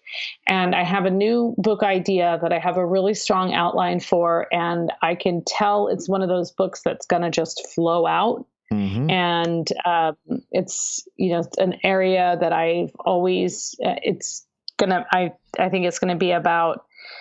So I have my book about all the fairy and folklore and things like that, and I have always also been very interested in ethnobotany, which is the traditional use of plants for medicine or magic. Just something I've always been interested in. I've always been attracted to plants. I used to work in a lot of nurseries when I was a kid, and I would always research like what did this plant do? Like, is this medicine? And it's, again, back to my mom, she used to just pluck some herbs off a raspberry bush and bring it to the pregnant woman up the hill because she was having cramps. And so I learned some of these things as a kid. And I've just always been really interested in that kind of like that medicine woman aspect of plants. So my idea is to go through a lot of the folklore that I am familiar with already and talk about specifically the plants. So I wanted to be, my working title right now is The Botany of Lore. So it'll be all of these stories and fairy tales and the significance of the plants in them, and then talk about the traditional uses of that plant, depending on where it's indigenous to, and how people used it in ritual. And it could be in story, it could be in myth, it could be, more recently in medicine. So that's kind of, I don't know, that just has been really calling to me lately. So it's something I've been interested in my whole life. And I just think, they rejected pirates. I'm just going to move on to something else. 1 second.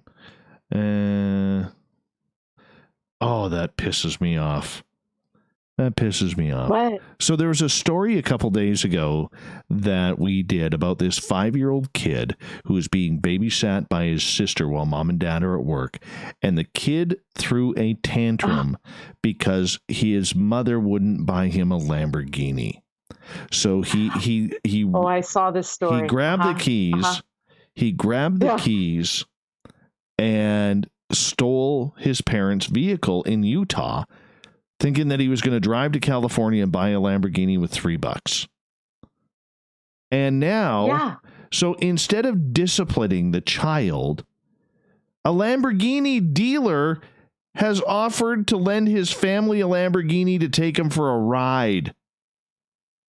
Oh, no way. That's not cool. That's stupid. It's not fucking cool. The kid deserves to be grounded, and I'm a little old school. Probably a little pat on the ass wouldn't harm the boy if he's stealing vehicles at 5. All right. I know there's a lot of people out there who won't like me saying that. Yeah, I told you this was going to happen. I told my listeners this shit was going to happen. Now Corey's got me all fired up. Because of this.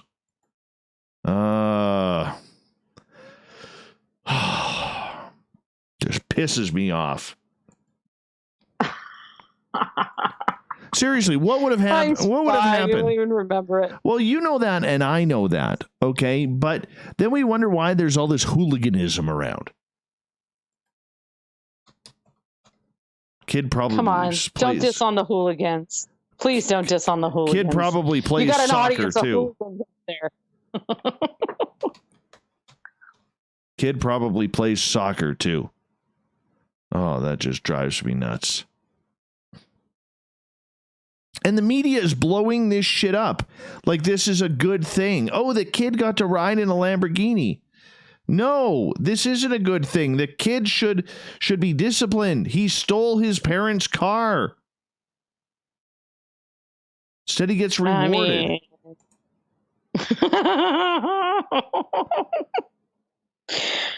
Oh, the whole thing is just like people are so bored, you know, they have nothing else to do, nothing else to read about. They're just desperate here. I realize that. But I mean, we can't be promoting stupidity. We can't. Oh, yes, we can. No, we do it all the time. Well, I realize that, but we're trying to make this kid, he's destined for jail. Okay? He's destined for jail. All right. Tattoos on his face. I see it all now. I know I'm being a jerk here. Being a jerk. Tattoos on his face. Never going to get a job. You know what? Speaking of tattoos on the face, you should be more worried about Elon Musk's kid with the bizarro fake face tattoos and the name that's a series of numbers in Greek letters. That's just dumb. Here we go. You know what that is? That's someone who never is going to have to work, and they know it. Exactly. Here we go. Super Chat is open, YouTube. Let's have some fun with Varla.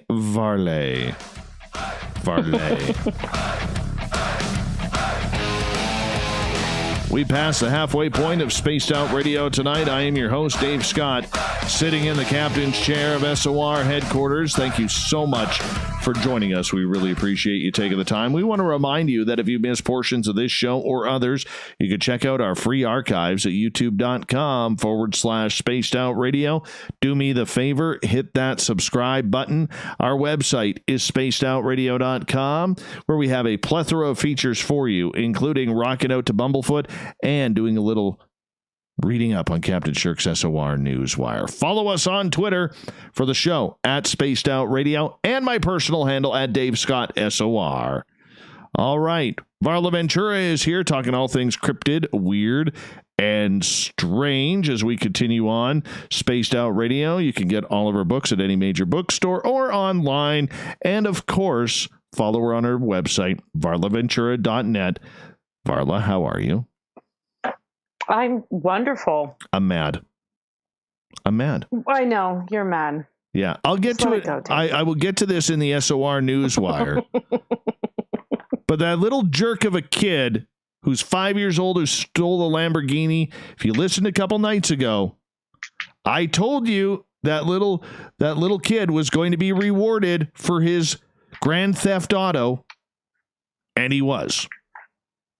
Oh, that just bugs me. Anyways, audience questions here. Let's get to, let's see here. Let's go to, Gutter here. The double G. Do you think UFOs are demons or extraterrestrials? Oh, I definitely don't think they're demons. No, I don't.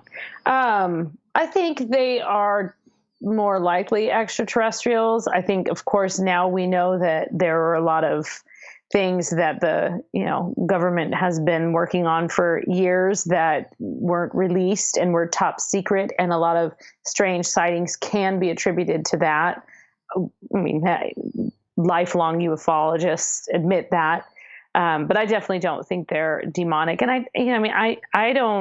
I've seen a couple actually where I grew up I grew up in a pretty rural area and have had a couple of sightings, and a lot of people in that area have very unexplained, no noise. I've heard a lot of similar stories from that area.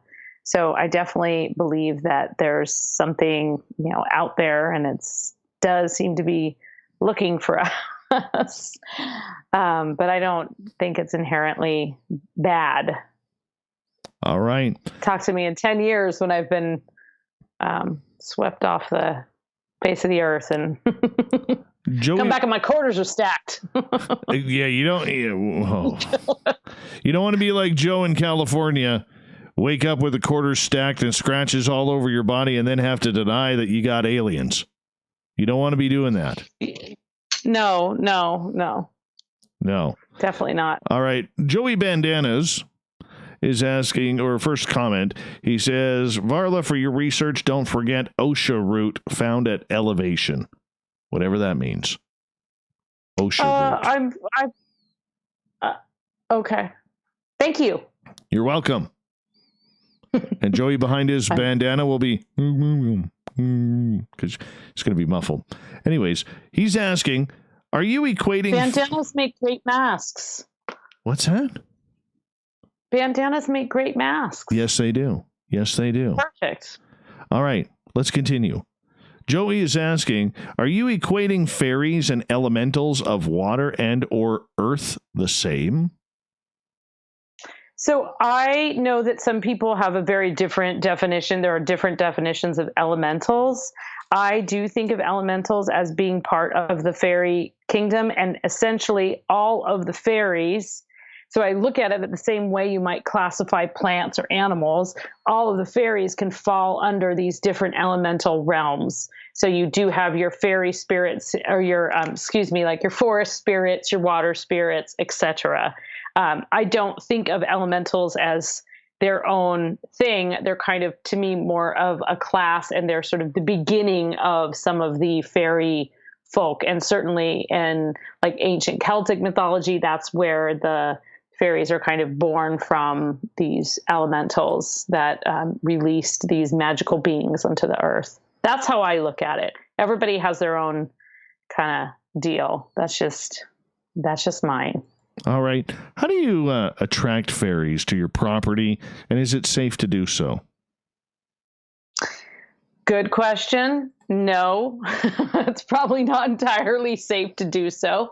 Does depend on what you attract. Actually, I'm half joking. I think that we can have a very good relationship with, especially in terms of protection of animals, children, and making your garden really thrive. If anyone is familiar with the community of Findhorn in Scotland, which there was a whole series of books written about Findhorn. It's this kind of craggy limestone place where they made offerings to the elementals, to the fairies, and planted by the certain cycles, and really basically took a very mystical and magical approach to their gardening. And they were able to create this garden with, massive cabbages and giant plants that otherwise wouldn't grow there. And it's really actually a fascinating story. And it's still a community to this day. It's sort of a spiritual gardening community. And that is, so I think that's a great example of a way that you can kind of attract something. You can create something in your garden. I mean, we have these little fairy houses and things like that. You leave them shiny things. They like cake and wine. They like nice things. And in many ways, I also equate that idea of putting something magical, infusing that into your garden. It's also a way that you are paying more attention to what's happening in your garden. So you can notice if a plant isn't doing well and you can tend to it. And the more flowers you have, you attract fairies. But of course, we also know you attract pollinators. So then you have a healthier garden and a healthier ecosystem. So there's a lot of wisdom in that folk fairy gardening. Whether you believe that it's actually attracting a little being, or you understand that is also just a healthy approach to kind of tending something that grows from the earth. It's kind of a win-win either way. My area where I am, almost every property has a fairy garden. Just a natural fairy garden that has thistles, and it has, weeds, and it has everything that is au naturel about the fairies. Mm-hmm. And they cordon off. Like in my backyard, I have one section when I bought this house that has an area that is just for them. And I think a lot of people are liking that, even though it's damn near impossible to grow flowers around here, because the minute you do, the deer are going to get in there and eat them up. Yeah. Jerks. Yeah, I have that problem here too. Yes, those jerky deers are always coming in, just snapping right the very top of your tulip, just as it's about to bloom. They must taste delicious, those tulips. That is a great point. A designated spot, right? So whether it's a natural spot or it's a naturally occurring spot, or it's something that you designate specifically, which my son and I have created a whole little fairy patio. And he's still very much into it, so I feel lucky for that. But we have just this wonderful little corner behind an apple tree. The apple tree's thriving, and he doesn't question it. It's like, yeah, okay, put some coins out or something special for them, put some sweet plants, and just, it's kind of just acknowledging it. All right. And this leads to Nikki's question. In the fairy realm, what do frogs mean? I don't really know, actually. I mean, the most things that I know about frogs mostly has to do with like witchcraft. So I don't really know too much about frogs. I know there's like a lot of changeling type, not changeling, but like Pookas are shapeshifters. So you might have something that appears to be one thing, and then it turns into a bunny or a frog or a horse, and it can talk and communicate with people and scare them and, try and transfix them. But I haven't really come upon too much about frogs. I mean, there's the story of the Frog Prince, of course, but I haven't found a lot about frogs in the kind of study of the fairy folklore that I've read. Interesting. Very interesting, because you always see in any type of fairy tarot card or something, you always see butterflies, you always see like raccoons and frogs. Yeah. You do see frogs. And I even have actually on my wall in my son's bedroom is the old Max. I have a Maxfield Parrish. It's not a real one, but it's a print from a magazine. I think it's a Hearst magazine from years and years ago. And it's the Maxfield Parrish. It's the Frog Prince. And the person's like leaning over talking to this frog that has a crown on it. And it's this, ugly thing that you kiss it and it transforms, and you're kind to it, and it transforms into this beautiful, handsome prince who then you get to go live in the fancy castle or whatever. Moral of the story is, be nice to warty things, I guess. Yes, otherwise they will be evil tricksters to you and end up blowing out your car wheels as you're driving down the highway at 60 miles an hour. It's true. It happens. I mean, I will say, like, frogs are magical in a lot of ways also because they are very sensitive. And so they are often the indicators of whether an environment is clean and pristine and sacred. And they have that really wonderful call in the, as in the twilight, you can hear the frogs. I know when I go and walk kind of down by the lake, I'll hear this beautiful sound of the frog song. So I think they do kind of have a lot of mystical qualities to them, and the association with it being a clean and beautiful place. Hey, why not? Just another frog thought. Just jumping into it. Okay, so flip question. Flip question from Nikki. What do frogs then mean when it comes to witchcraft? Oh, yeah. Okay. So, I think we've got frogs and we've got toads. Toads are the ones that are kind of like big and warty, right? And they sometimes live in like ponds, and you often see those as being used in ritual. There's that whole idea that there are hallucinogenic toads and you can lick them and they can transform you. And then the next thing you know, you're riding a broom across the moon in the light. So they're highly associated with witchcraft and transforming something into a toad. And I think that whole idea is really just the idea of taking something and cursing it into being something lowly and defenseless, which you would do with an enemy that you feel might harm you. So they're used in a very symbolic way. And then, of course, because they're symbolic in a lot of old recipes, you don't find it so much anymore in print, but you might find certain frog parts called for in a magical concoction. Sorry, it's kind of gruesome, but and here I took you for more of a lover of Eye of Newt. Well, I like it all, So when you're doing your spells, and everything, are you wearing the pointy black hat? Be honest. Were you going to ask? Was I thinking of you? That's what I thought you were going to ask. Look, I have a couple of hats. I do like them. Every year at Halloween, my friends all make fun of me because that's when I don my hat, and they say, "I thought you were dressing up for Halloween." Ha ha ha ha ha. No, I just practice. I feel like I'm being tricked into admitting something here that I don't want to admit on air. Come on, spill the beans. What do you wear when you do? Well, I think I just wear something that I feel beautiful in and I feel comfortable in.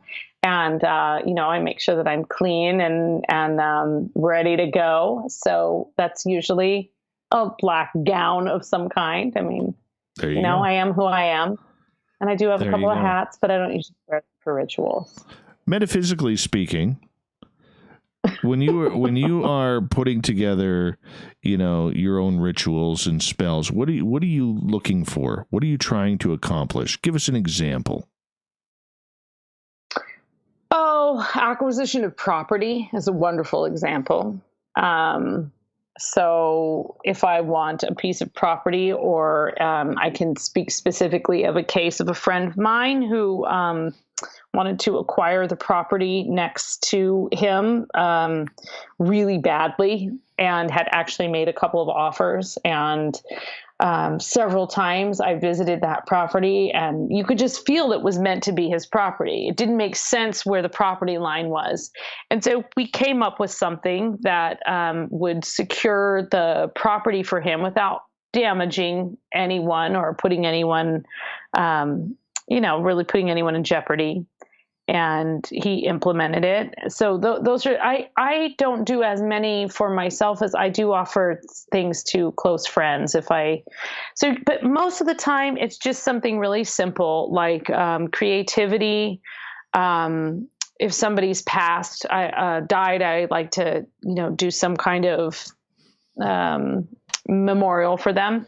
And then, acquisition of property or, skills of some kind. Don't do a lot of love stuff, but I've been known to do a few love spells here and there as well. Oh my. A gal gets lonely. Well, I can tell you this, Fap in California is hoping you'll put a love spell on him. He's got a little bit of a crush. Oh, that's cute. Yes. Well, What the hell? Text me your teeth. No, just kidding. See you in Vegas. See you in Vegas, Fap. Varla will be there. Varla will be there. We've got about 6 minutes to go before we got to go to break at the top of the hour. Varla Ventura is our guest tonight on Spaced Out Radio.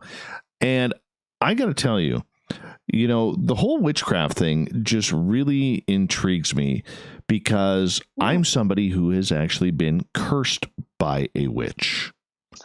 Oh, I actually remember you telling me this off air a couple of years ago. Yeah. Yeah. And so it took over a year to get rid of that. So you're a believer. Oh, I'm a very big believer. But why put a curse on somebody? Because from what I know from witches out there, the whole cursing of somebody is more folklore than it is actual tradition. Yet there are those out there who want to use their powers for their own benefit. Yeah, well, that's what we have to say. We go around saying harm none, but, bend the rules a little. There's all kinds of, I'll say this, there are all kinds of witches. Not all witches are Wiccan.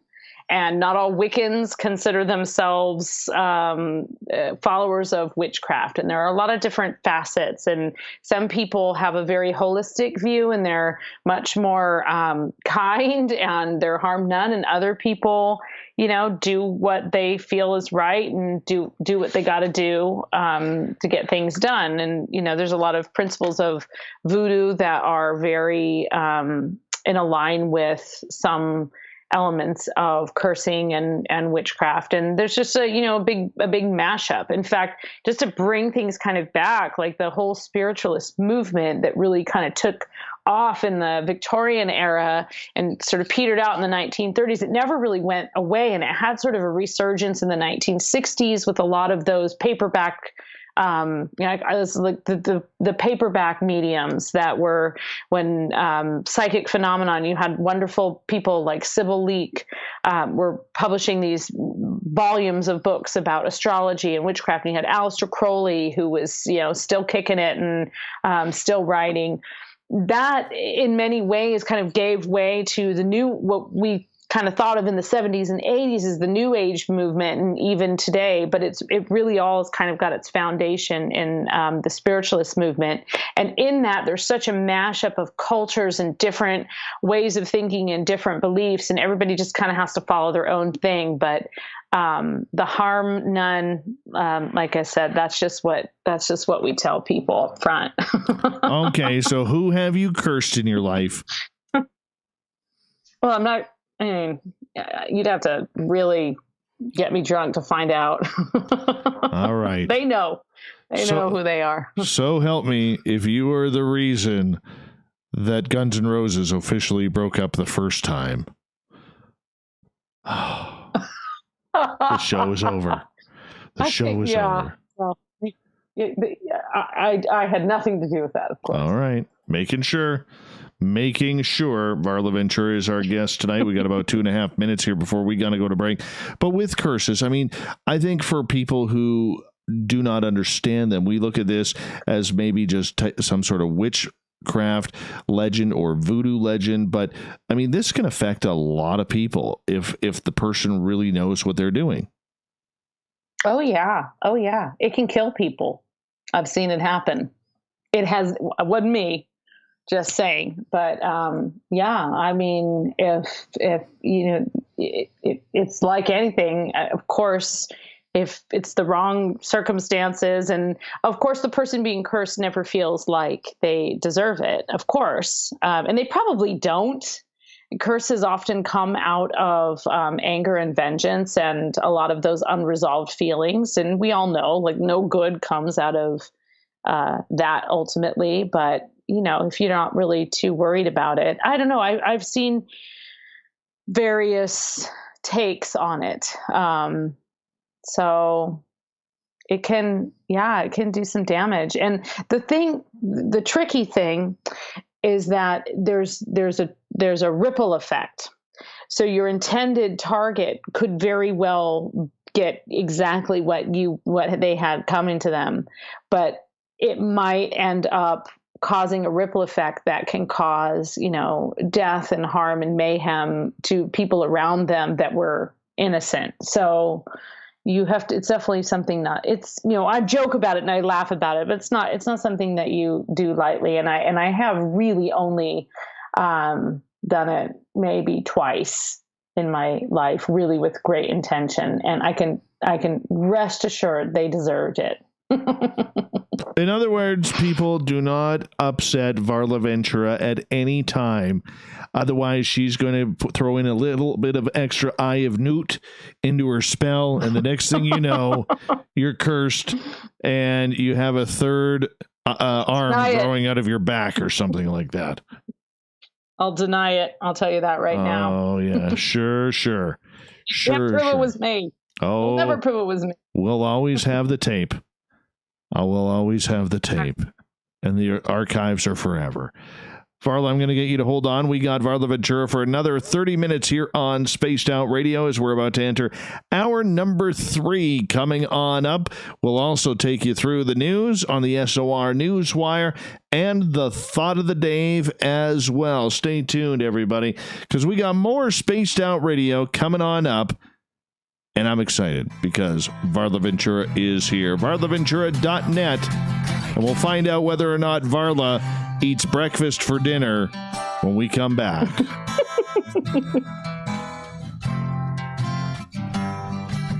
All right. I'm going to just quickly run my dogs outside. I'll be right back. Okay. I'm going to get up and stretch. Good plan. All right. Be right back. Be right back, TubeBube. Good boy, not far. Hello, this is your guitar man, Ron Bumblefoot Thal, and I have to tell you, I love the response I get for Little Brother is Watching from Spaced Out Radio fans. It's amazing how music can inspire and make people think deeper about what's going on in the supernatural world. You can head over to my website, bumblefoot.com, to check out my music, my guitar workshops, my touring, even check out some of the hot sauces that I'm working on.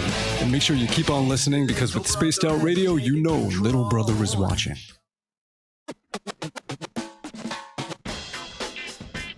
The SOR Vault is open for business, and do we have some cool swag for you to pick up? All you have to do is head over to our website and click on the SOR Vault. You have a variety of cool logos to choose from, and put them on anything you want. T-shirts, hoodies, hats, coffee mugs, you name it, we can get it to you. So do your shopping by supporting the store you love. Get your Spaced Out Radio swag at the SOR Vault today.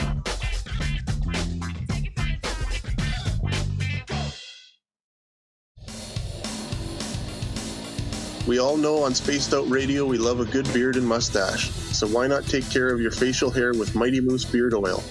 Made in Canada, we're taking care of beards and stashes around the world. We use 100% natural ingredients with our oils and balms to make your whiskers feel silky smooth. Use promo code SOR2019 at mightymoosebeard.com today.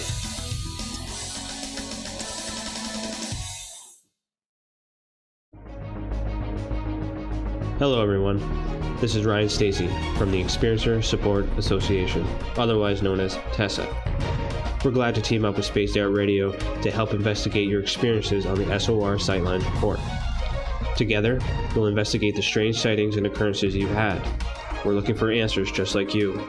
So fill out a Sightlines report on the Spaced Out Radio website and let's figure out what's going on together. So, you love talk radio? Then you'll love TalkStreamLive.com. TalkStream Live is always on, 24/7, with the best streaming talk shows. Find your favorite talkers and discover some new ones. It's free, readily available online or on mobile with any smartphone or tablet. Finding your favorite talk shows all in one place has gotten a whole lot easier. Just go to TalkStreamLive.com. Be sure to download the free apps from Google Play or the iTunes App Store. For the price of one cup of coffee a month, you can become an SOR Space Traveler. The Space Travelers Club is a place where you can interact with other listeners, either live during the show or on our great forum. We want your stories, pictures, comments, and ideas. You'll get live video streams, exclusive content, and be a part of our newsletter. Stay in touch with everything SOR. The Space Travelers Club is just $5 a month at spacedoutradio.com. The party is always on at the Moose Vancouver. The Moose Vancouver is where you want to be when visiting Canada's West Coast. Open until 2 a.m. nightly, the Moose cranks up the rock while serving some of the best rated food in the city. The menu starts at $6.95. Why party anywhere else in Vancouver when the Moose is right there? Get your horns up and rock with the Moose, the official party bar of Spaced Out Radio. I'm feeling a little spicy tonight. What to do? What to do? Why not get Bumblefuck? 4 million Scoville units of pure hard rock. Bumblefoot hot sauces come in 3 flavors. The burning Bumble. Tone it down a bit with Bumblicious and throw the sauce on everything. Spice it up. Bumble me, baby. Bumblefoot hot sauce. Get it today at Changelings.com. Hi there, this is the paranormal lawyer, Michael W. Hall. I'd like to invite you to listen in. I'm back, man. I'm back. Have you ever had a near-death experience? No, that's the one thing I don't want. I don't want that one. I don't want that one. I don't really want that one either. No, I've told my guides I don't want one. Yeah, no thanks, guys. Leave us alone here. I'm doing perfect without one. Yeah. I apologize, but I am beat tonight. I really do apologize. You're doing great. I am a little, still a little worn out myself. I've had 2 or 3 really late nights, and I just kind of. Oh wow, what's that like? Oh yeah, late night. I Late night. ran my ass Late off night. around work today. I am just so friggin' tired. How much sleep do you get in a given night? 5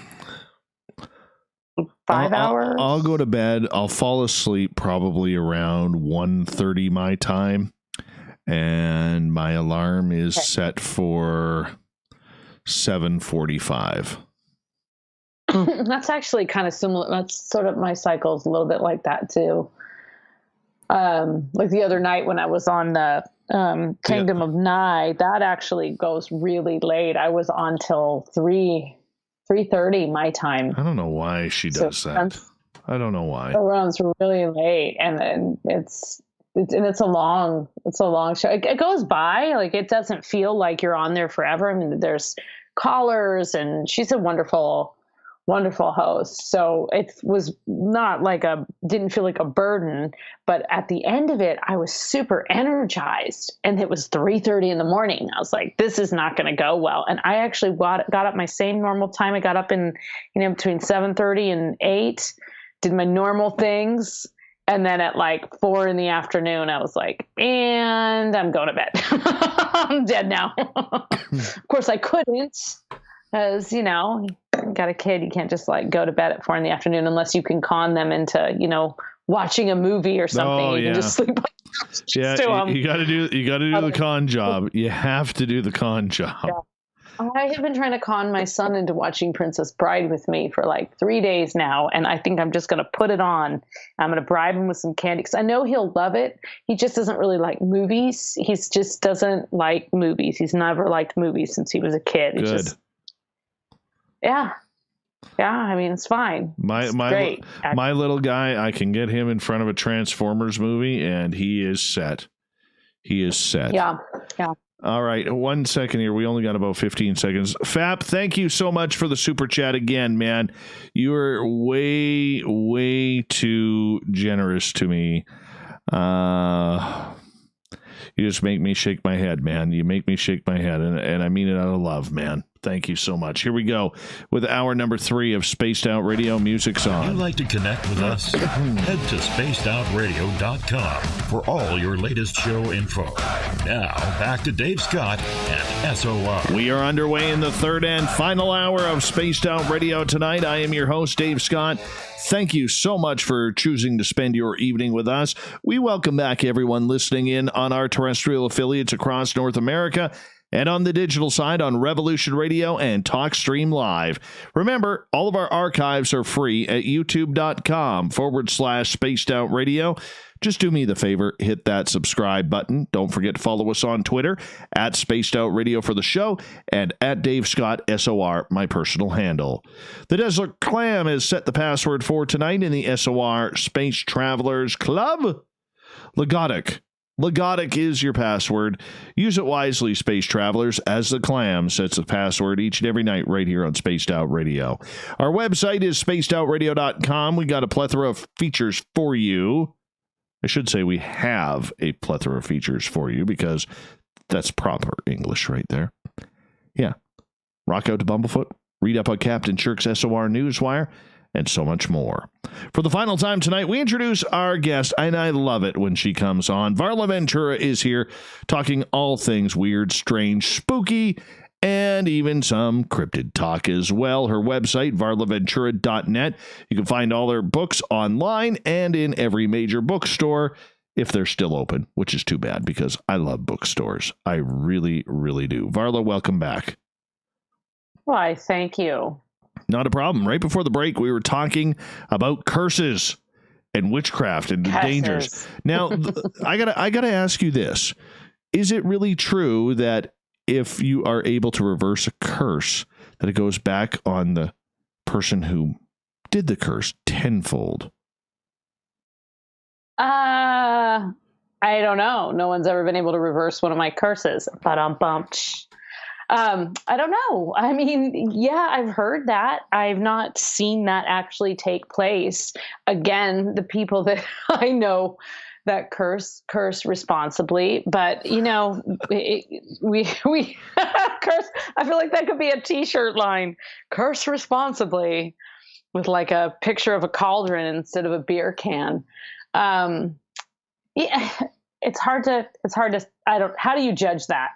You just blame someone for all of your ill luck and think it's a reversed curse. I have a joke for you that's kind of a curse joke, and you probably you might have heard this joke before. And don't worry, it's not too off color or anything. But essentially, it goes like this: a husband hears his wife, and she says, honey, do you ever have that feeling like you're just like pins and needles all up and down your arm, like somebody's just like stabbing your arm, like you're a voodoo doll and they're stabbing your arm? And he says, oh, no. And she says, how about now?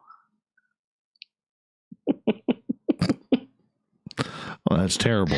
That's terrible. I know. It's so great, though. So I don't know. I mean, like I said, curse responsibly, right? I think we could probably collectively agree on some people who deserve to be cursed, and those are people who are kind of probably already cursed to begin with. But yeah, I mean, you could blame bad luck on and say, oh, this person tried to curse me, but that's not ever happened to me. So, and it probably never will, because I know what I'm doing. Well, there we go. Once again, do not upset Varla Ventura. She does come with her own personal warning label. I don't know. Curse responsibly. I don't know. Cursing responsibly, said 1982. Okay, Renee then is asking about, where does karma come into play? I mean, karma is an Eastern concept, right? It's actually not a concept of witchcraft, although I do think the general principle can overlap. And yeah, I mean, karma does happen. That's some people choose not to retaliate or curse because they think that karma ultimately is, that is the ultimate justice. It will level things. So you don't always have to. And if you are considering, for folks out there who are seriously considering cursing someone, you do have to weigh that in. You have to think, is this really something I want to take on myself? Is this really energy and the burden of doing something harmful or potentially harmful to someone? Is this something I want to take on? And it's not something that you go into lightly. You don't just walk around like in the cartoons and just, curse you. It doesn't work like that. You have to put a lot of thought and a lot of energy into it. And it can be very, very draining and very dangerous, of course. So sometimes it's just best to let things play out, as we all know. But there are other times when, it's for me, I'll just say this. It's never been someone who has done a great wrong to me. It has been someone who has done a great wrong to someone that I love, usually someone very vulnerable and young. So I'll leave it at that. Those are the people that I feel good about cursing. Interesting. Very interesting. Okay. Well, once again, let's remember that, that we should never upset you or anything like that. You do come with a warning label. All right, let's move on here. In regards to, witchcraft. I mean, we always think of the strangeness that goes along with that. Flying on the broom and the black cat, and there's a lot of superstition that goes along with that. How much have you studied the superstition that goes along with it? Oh, quite. I mean, somewhat. The black cats and all of that. And actually, black cats are considered good luck by witches, and probably a lot of people out there. I mean, cats in general. That goes all the way back to the Egyptians and how much they worshipped cats. So some of the things that are superstitions kind of make sense, and other things like the mirror, the idea of a mirror and breaking a mirror and 7 years of bad luck. That actually just comes from the idea that it's really, once upon a time, mirrors were very expensive and very valuable. I mean, it was a very valuable thing and a very kind of rare commodity. It was this beautiful glass with like silver infused on the back of it. And it was a looking glass, and it wasn't something that every household had. So to break it became this idea that now you were entering into bad luck because you had this once beautiful thing that had been cursed. Or, I mean, this isn't really very related to witchcraft, but the idea of opening an umbrella indoors, right? We've all heard that one, like never open an umbrella indoors because it will bring you bad luck.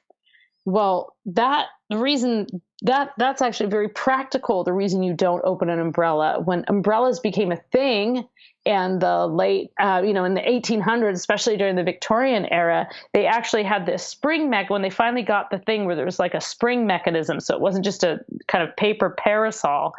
It actually had very sharp pieces on it. And so if you were to just pop your or your umbrella open in a crowded, the lobby of the opera house, you could take somebody's eye out. So it became bad etiquette, and a way of making sure that people maintain bad etiquette is to tell them that they're going to be cursed if they do something. They'll come with bad luck. Well, it's pretty bad luck if you take someone's eye out. You're probably going to have some bills involved in that. So some of the like really classic superstitions have very practical and kind of humorous, backstories. Well, but witches, witchcraft, flying, all of those things, those have, there's a deep history there with the idea that using herbs or hallucinogens or just actually ritual to invoke the idea of transforming, leaving your body, traveling to the astral plane. Those were all early practices that were then observed by stalwart Christians trying to convert heathens, and were recorded as being demonic. Interesting. Okay. But with superstition, there's a lot of people who follow it to a T. Athletes are huge on on superstition. Very. Yes, very, very. Yeah. That ritual. There's like certain things, or like, there's endless stories of that. Only using a specific bat, never washing your jersey. Hockey players are very superstitious. Hockey players are extremely superstitious. Yes. Oh, yeah. Yeah. And that's interesting. I always find that interesting, too, because it's a little ritual, and it's just like it's a hedge your bets kind of thing, right? It's like, I'm just going to do this. I don't really want to, I'm not going to risk it. We're just going to stick with this being, I had a great night that night, so we're just going to stick with this exact same ritual. I'm always going to wear this hat. I'm going to only wear these socks or whatever. I don't know why I keep saying it's all clothing. It's not all clothing. No, but you know what though? I mean, if you're feeling good, you want that run of good luck to continue. Yeah. So you'll wear the same socks or the same shoes or the same suit or whatever.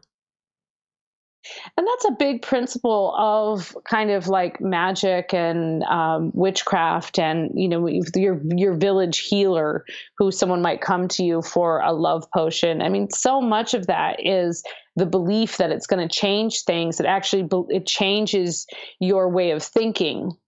And I think you can say that about a seance, and we kind of touched on that earlier, another kind of paranormal encounter. It can change your view. It can shake you out of this rut that you're in.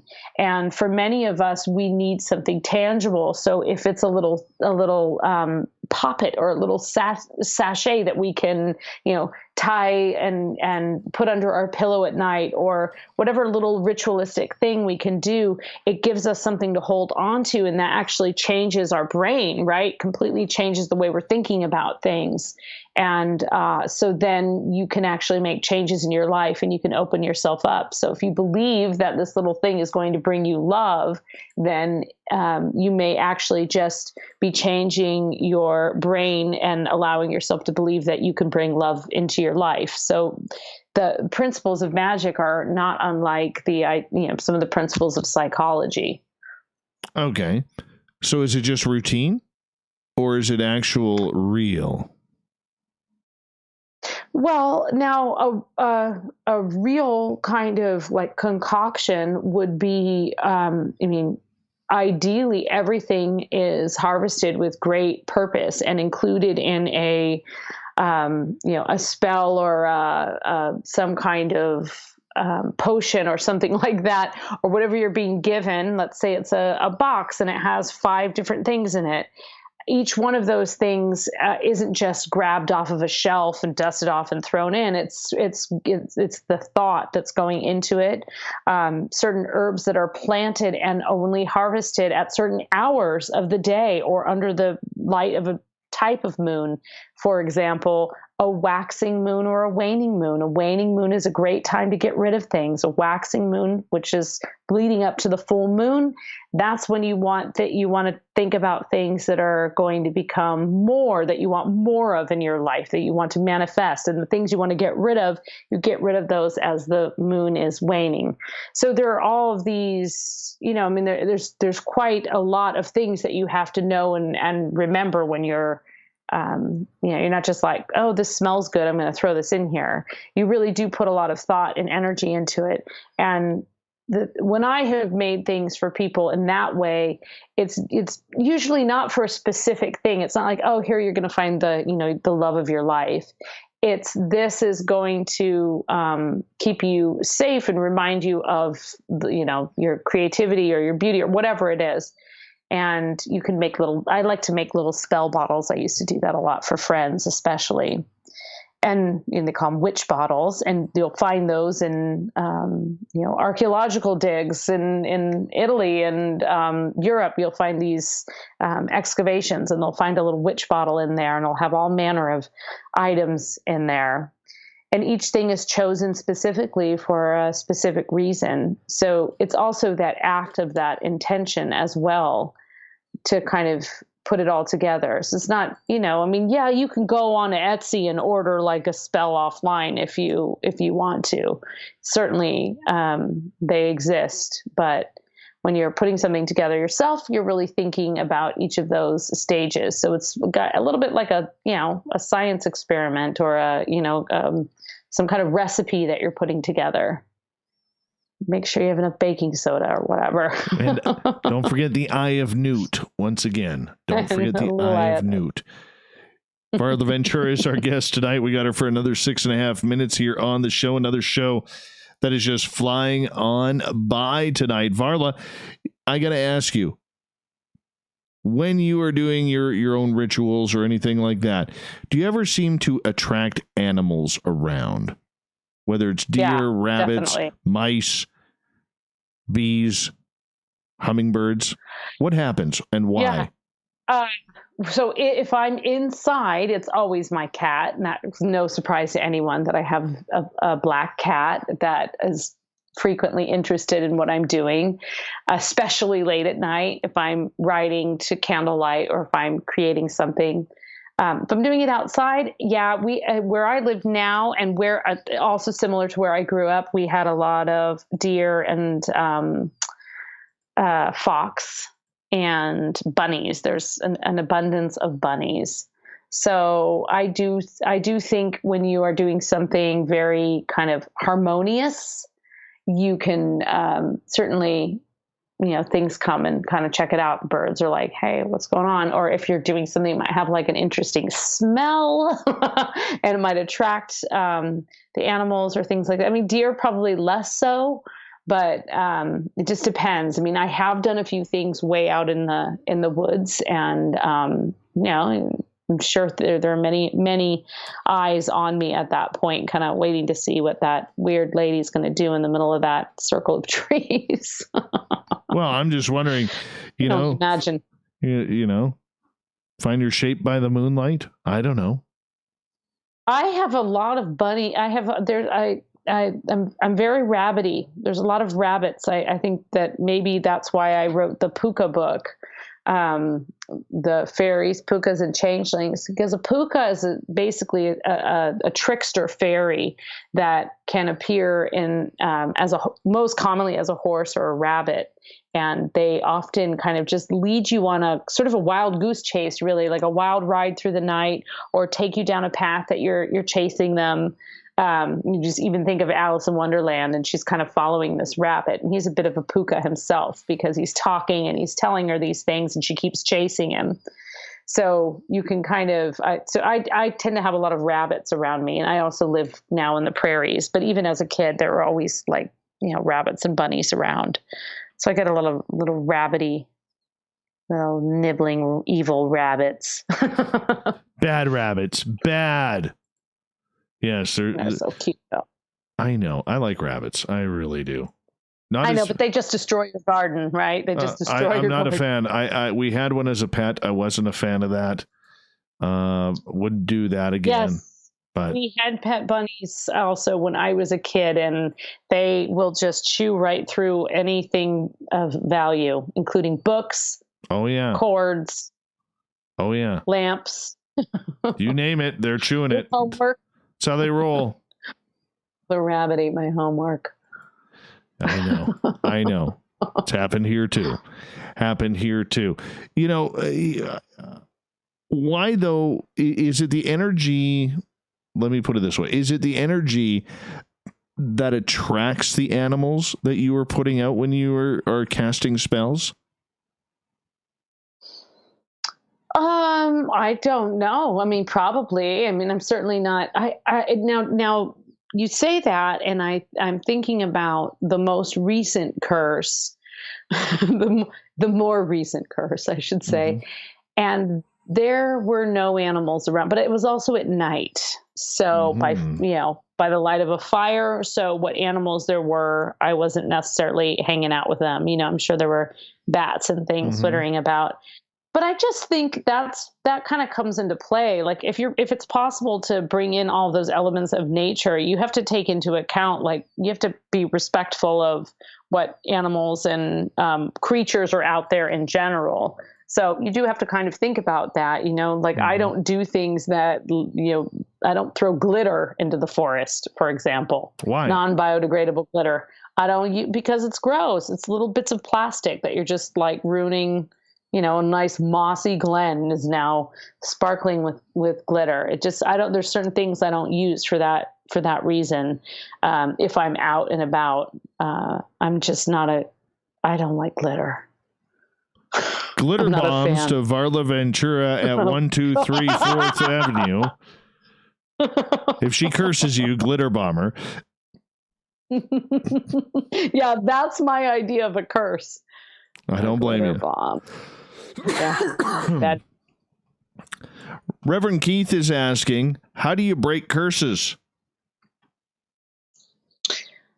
Well, there's all kind. You do another. You just do a removal spell. You can do a banishing. That's the most common, to do a banishing. A lot of people do banishings if they feel like they're being haunted, or they have bad luck, or they think they've been cursed. You do a good old fashioned banishing. Again, you kind of pay attention to like what time of the day it is or night, and what's going on with the moon. You don't want to do a banishing as the moon is getting fuller, because the theory is that now you're just magnifying whatever it is that you need to let go of. My favorite, I will share, like my favorite simple banishing. I think anyone can do it, because I don't think you need to, read volumes and volumes of mixed mash witchcraft. When the after the moon has full, even at the new moon when it's completely dark, get yourself a nice candle, preferably a black candle. My tip to people is to use a birthday candle, because the idea that you can burn a candle from beginning to end, and that's the beginning of the spell and the end of the spell. But if you have a big old fat candle, and then, you want to go to sleep, and you got kids in the house and pets, and you're worried about your house, not always good. So I use birthday candles when I'm just trying to, get it out there. So birthday candles are small votives, usually black, and you can scratch right into the side of it with a toothpick, a name, if it's a big enough candle. If it's not, you can write down what it is, either the person or the feeling or the thing you want to get rid of. Right. Light it all on fire, let it burn down, and then you just get rid of it. You just take it out and bury it. If you don't have a yard or a place to safely bury it, you can put it in a nice little paper bag and put it in the trash. Got to cut you off right gone. there. Next half hour, coming up with the news. We made it by 1 second. All right, we got that banishing. 1 second. We got the banishing. Reverend Keith, I hope you got that on fast forward. I hope you did. Varla, my beautiful friend, I love you. Oh, thanks for another lovely night. Oh, I love it when you're on. See ya. I guess in Vegas. Yeah, well, we'll talk to you in July, that first week of July. I'm thinking July 2nd or the 9th. Okay, one of the two. What is this thing on the 22nd? You're just having a special That's just my birthday show? That's just my birthday show. I'm just going to invite a bunch of people on, see if they want to come on and talk. Okay, so my psychic pajama party is from 9 to 10 my time. So I think I could come on for at least a little bit after That's that. all we need. It might That's all actually we be need. 9 to 11. That's So I'd be okay. happy to pop in. I mean, So pop in after. Just come on in and join us. We're just going to have some fun. Okay. Yeah. Okay. Great. All right. All right. Okay. Much love, my dear. Well, thanks again, Dave. All right. Take care. Okay. Bye-bye. I'll talk to you soon. Bye-bye. Okay, bye. I love my Varla Ventura. She's just awesome. Just awesome. All right, let's see what's happening here in the news as Captain Shirk is getting us all ready here. Captain Shirk is getting us all detailed and fine and dandy. And go from here. Let's see here. What else we got? What's this story?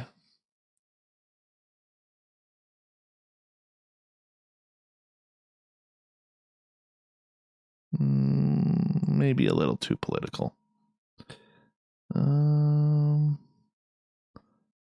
There's one.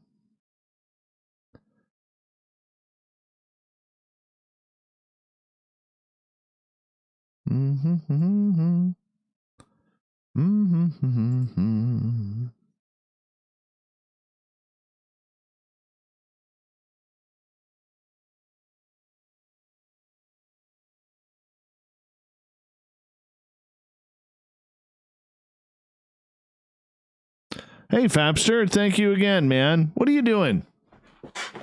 Oh, dude. Dude, thank you. You're way too generous. Way too generous for what we do. Way too generous. Monkeys robbing a bank. That's always a good one. Yeah, well, that will be in the news tonight. Hey, Pest. It's Renee Karkin in New Mexico. Hey, how are you, Renee? Long time, no time. Well, let's go here. Let's get rid of that one. And we'll put those two together. All right. What else we got? Yeah, let's read this one instead. Go there. And what else are we doing here? Is Peanut Butter Rolls back from his bathroom break?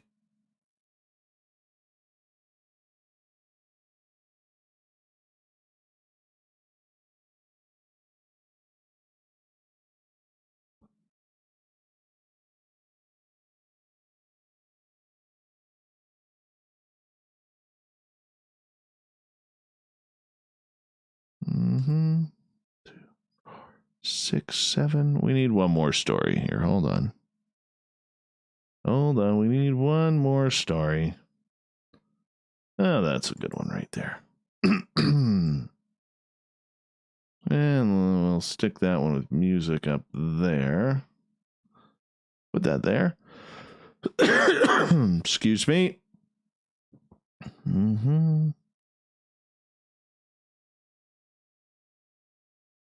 All right, we're ready for the news tonight.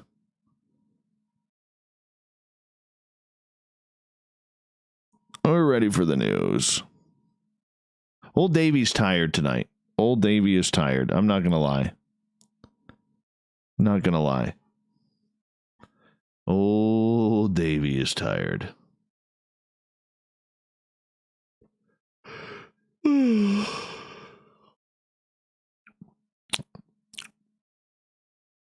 We got like a minute here, just over a minute. And oh, that's a good clown. Very good clown, Marty. Wow. Oh, my. The nice Queen of Hearts there. Okay. Hey, peanut butter rolls. Hope your finger didn't go through the one ply.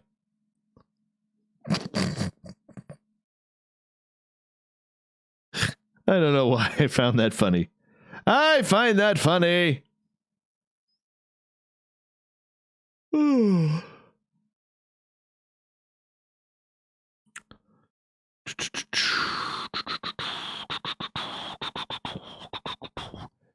84 people.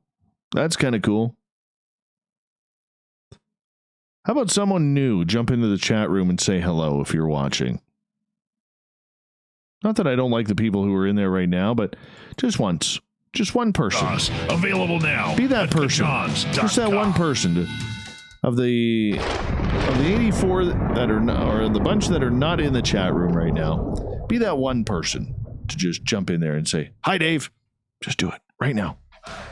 Quick, because I'm going on the air. We've rounded third. We're heading for home tonight on Spaced Out Radio. I am your host, Dave Scott, sitting here in the captain's chair of SOR headquarters. Thank you so much for joining us. Really appreciate you taking the time to join us each and every night. I want to remind you that if you missed most of this show or others, you can check out our free archives at youtube.com/Spaced Out Radio. Just do me the favor, hit that subscribe button. Our website is spacedoutradio.com, where we have a plethora of features for you, including rocking out to Bumblefoot and prepping up on your day's news with Captain Shirk's SOR Newswire. Shh, don't tell anybody just yet. But tomorrow is Captain Shirk's birthday. She doesn't even know yet. We'll let her in tomorrow on that. All right. Twitter. If you're on it, follow us at Spaced Out Radio for the show and my personal handle at Dave Scott SOR. Speaking of the news, let's get to it, shall we? Hi, Becky. Hi, Becky, in our YouTube channel, saying hi for the first time. Thank you so much. I appreciate that. Here we go with the news.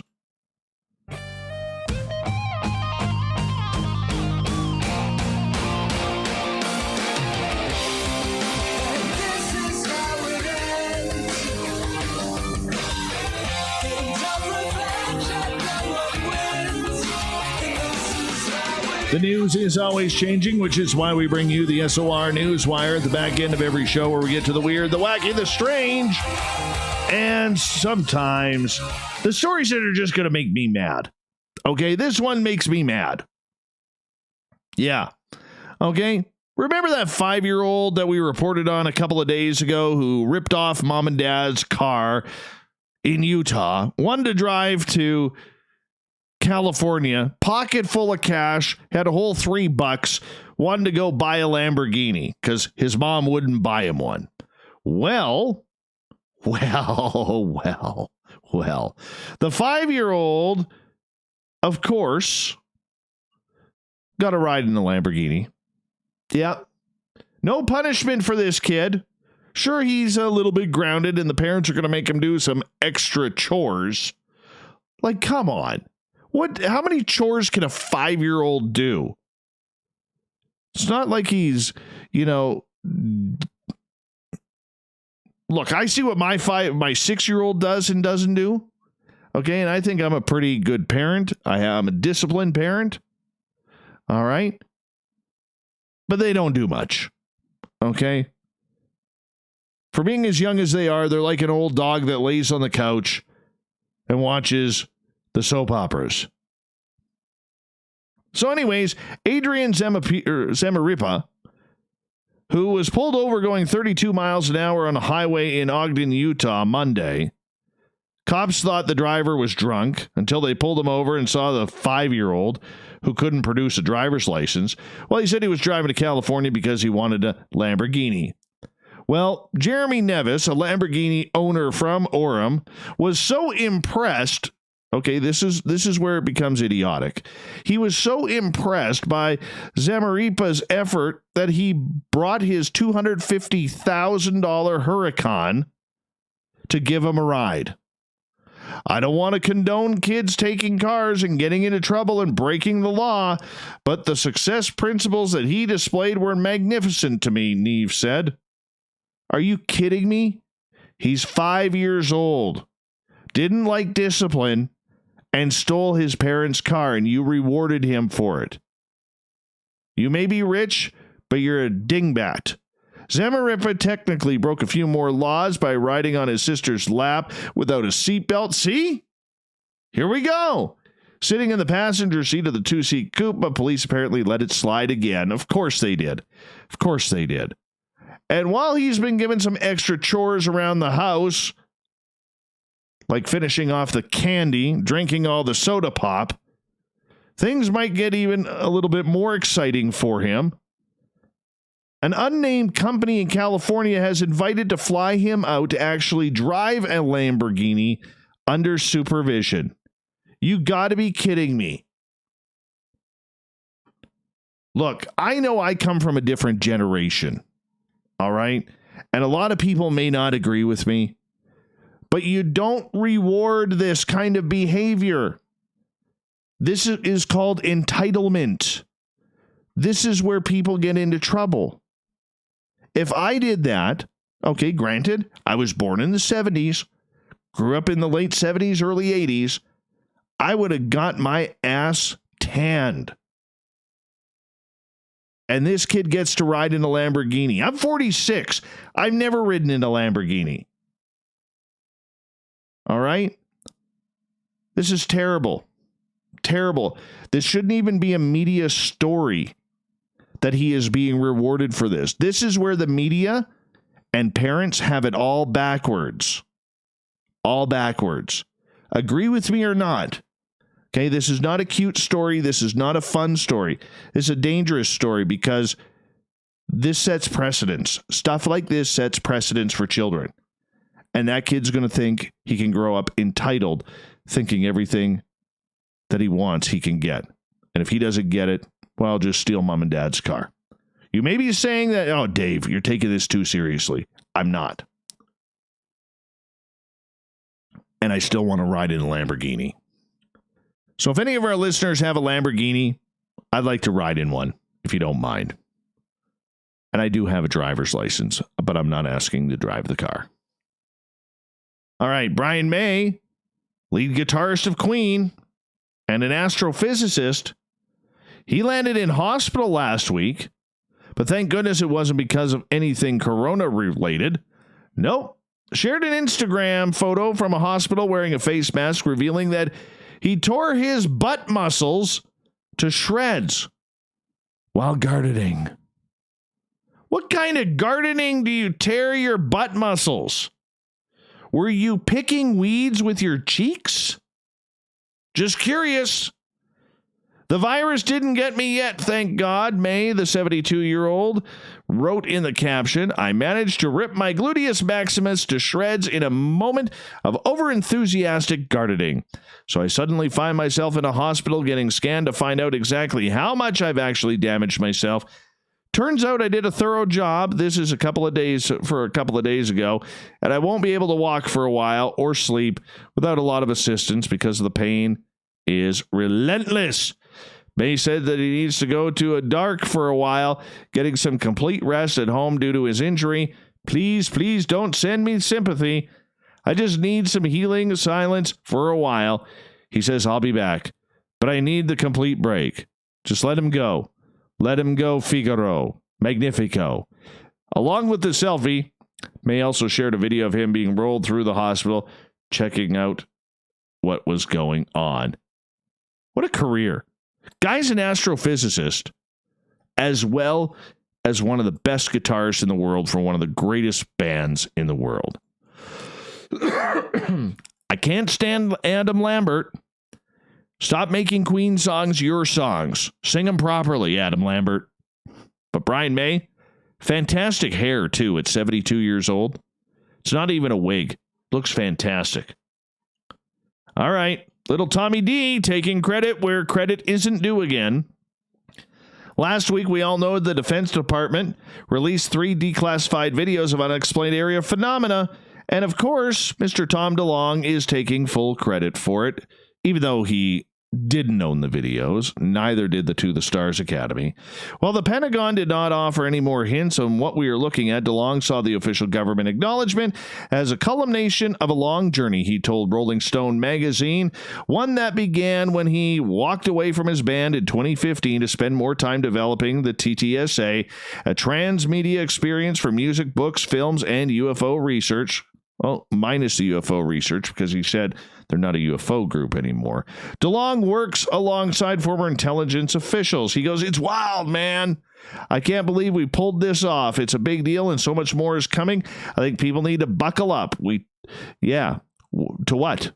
You're probably not going to get any more videos out of there. You stole the last ones, or at least your group did. I'm surprised they haven't been charged for that. And I'm not trying to throw a shot TTSA's way, but I'm really surprised that they didn't get charged for that. I know Elizondo and Mellon almost lost their security clearance. That I do know. But it is. Yeah, I did not see it coming, said Tom, but I do know some of the inside leaks that are happening at the Pentagon, and they're not allowed to lie.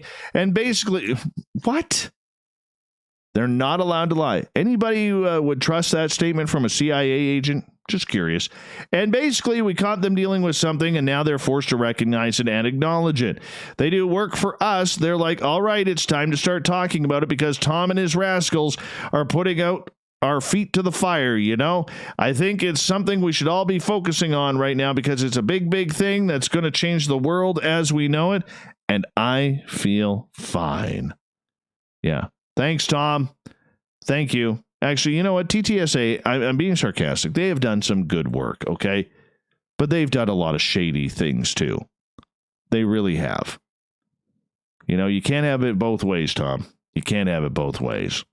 All right, couple stories about Elon Musk here. The eccentric and very online billionaire returned to Joe Rogan's podcast shortly after his child was born. Yeah, Musk and his partner Grimes, the Canadian singer, Musk is Canadian too, by the way, set the internet ablaze by naming their child, who was born on May 4th, XAEA-12 Musk. A lot of folks wonder how exactly you pronounce it. Rogan asked the Tesla founder about that immediately. How do you say the name, Joe says. Is it a placeholder? First of all, my partner is the one who mostly actually came up with the name, Musk said. I mean, it's just X, the letter X, Musk explained. And then the AE is pronounced like Ash. And then A12, my contribution. Rogan says, why A12? Musk explained, it's the honor of the Archangel 12, the precursor to the SR-71, which the billionaire described as the coolest plane ever. So if we put it all together, Exasha 12. It's actually kind of cool. Exasha. Kind of cool, actually, when you think about it that way. Rogan and Musk go on to discuss what it's like to have a child in the middle of the pandemic, and one that the SpaceX founder has played down. Grimes has previously explained the baby name via tweet, only to be corrected by her partner on Twitter. Yeah. It was the SR-71, previous to A12. While Musk and Grimes might want to name their child that, the state of California may not allow it.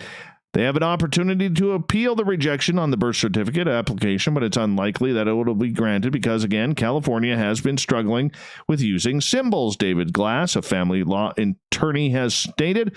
The podcast with Rogan and Musk is about 2 hours long and dropped at noon. No, he did not smoke a doobie this time. All right. Moving on to Elon, part 2. SpaceX plans to make its satellites generally invisible to the naked eye within a week of launch following complaints of light pollution. The company's billionaire founder, Elon, denied claims that the eventual 12,000-strong fleet could ruin the night sky for astronomers, but it has now said it will darken the satellites with a software upgrade so they will fly with their knife edge to the sun to minimize reflections. Future satellites will also be launched with a visor that can block sunlight from hitting the brightest parts of the spacecraft. Astronomers expressed concern about the project despite Mr. Musk's claims that reflections would not interfere with their work. The satellites are meant to orbit at around 550 kilometers, but before they reach this position, they can especially be visible when sun reflects off their solar panels and the spacecraft's body. SpaceX expects at any given time there will be 300 satellites heading for their orbital or operational area. And even when on station, the solar arrays can still cause an interference with astronomers. You know what? I just want to see this. I think it's one of the coolest things ever. I really do. I really do. I think it's one of the coolest things ever, and I want to see it. I go out all the night. I know they're flying over. Old Davy can't find him, though. Nope. Old Davy cannot find him. Final story for tonight. All right. Police in India said officers there suspecting thieves were behind the damage of an ATM in a bank kiosk reviewed the security camera footage and discovered the machine had been partially disassembled by a curious monkey. Delhi police said officers were summoned to the State Bank of India ATM kiosk on Wednesday after the cash machine was found disassembled. Police reviewed the camera footage, expecting to see the work of a human and maybe get the identities. But instead, they found a roving, curious monkey removing the ATM's front panel. The footage shows the monkey climbed into the machine and inspected its inner workings before fleeing the scene. No word if the monkey did it because he didn't like his interest rates on his credit card. Thank you for a great clown tonight, Marty. She's a beauty. She's a beauty, Clark.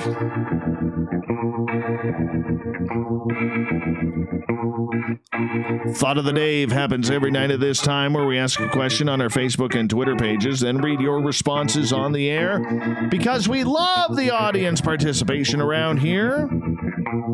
Today's Thought of the Dave is as followed. What's your opinion on whether or not monsters and cryptids live in a different realm or dimension? Let's start off with good old Shanna Banana kicking things off. I think it's quite possible, and considering that portals just may be the way monsters and cryptids can cross through from other dimensions is really fascinating. Perfect. Birthday girl Michelle says, I think some have the ability to move between dimensions. That was followed up by Juan, who says, I hate it when they break wind into this dimension and there's no dog around to blame it on. Then Juan says, the playground of my mind has many realms and dimensions. What's your point, Dave? Mr. Skeptic, they do live in a different dimension, the dimension of the mind. Oh, there you go. There you go. Nathan, yes and no. They live in both here and there and wherever, and the other place is, and I can go back and forth freely. Thanks, buddy. Grow a mustache now. Kevin, some indigenous people believe they are messengers. I think it holds true. Look at the profound effect it has on when you witness one. Also, there is the ability to vanish into thin air, suggesting they are interdimensional beings, which also accounts for no bodies and centuries of sightings.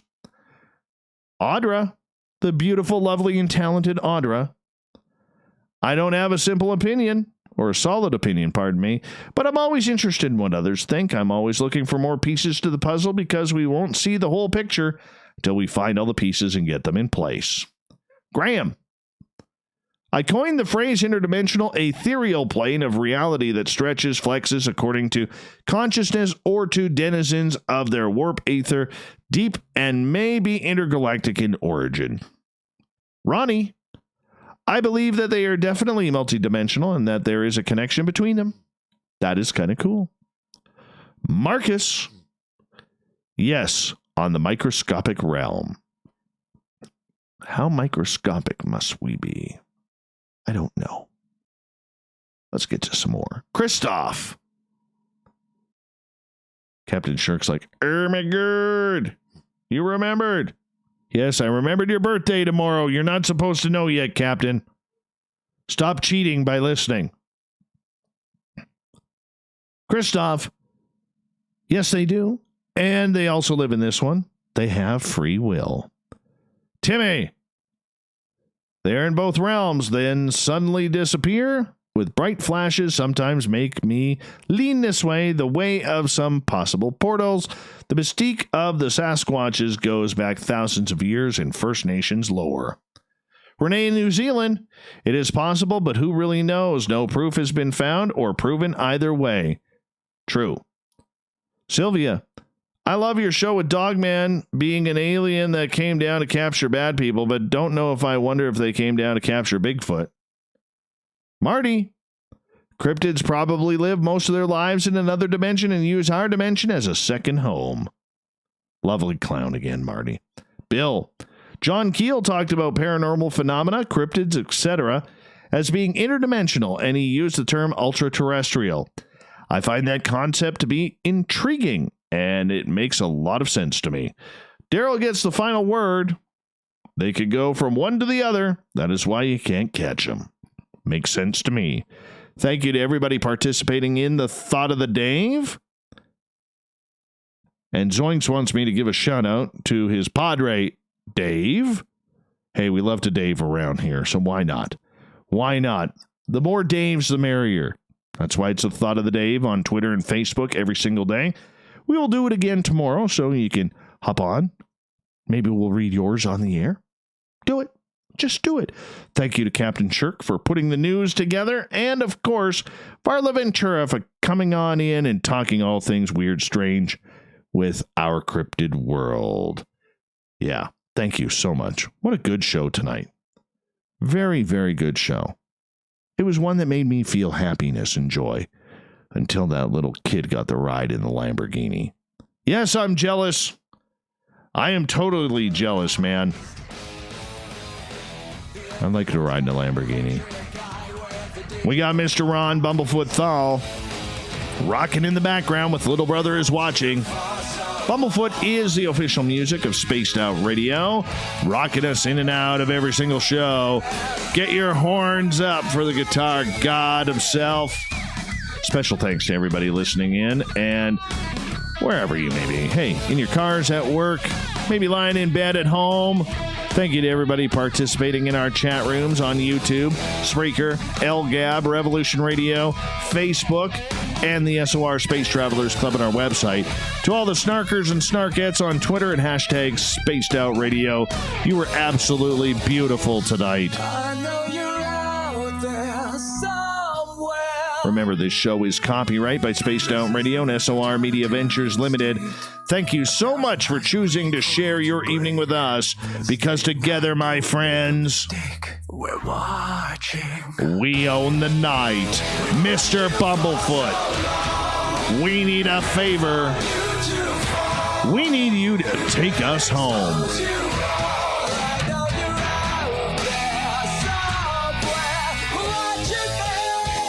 Have a great night, everybody. Thank you for riding the Woo train with us. We'll be here tomorrow at the docking station. Your seat is reserved. Come join us, will you? Good night.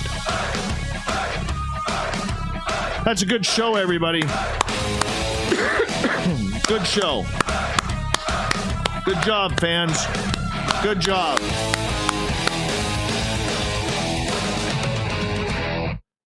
I am just dying to blow my nose. I held in a sneeze. I don't know if you caught that a little while ago. And ever since then, I've had like nose goblins dancing in my sinuses ever since. I know that's gross. Okay. I know that's a gross statement, but I'll be right back. Honestly, this is terrible. Just terrible. Could barely breathe through that final 25, 30 minutes there. Oh, I'll be up for a bit here. I got to do some editing.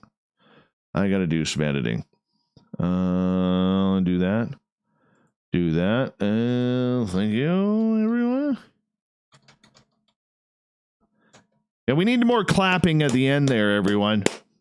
I want to hear you guys. Let's do some clapping. A little bit more clapping on that, please.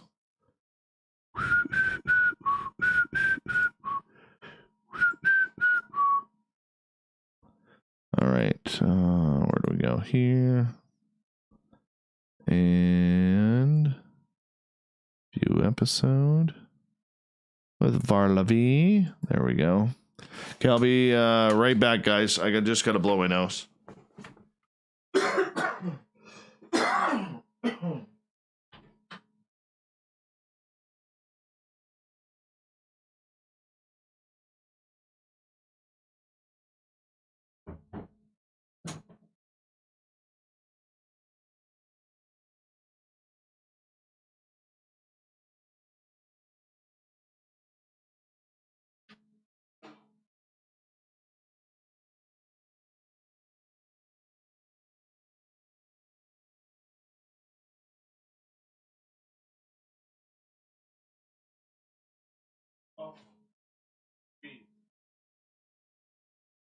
Hey, Doug.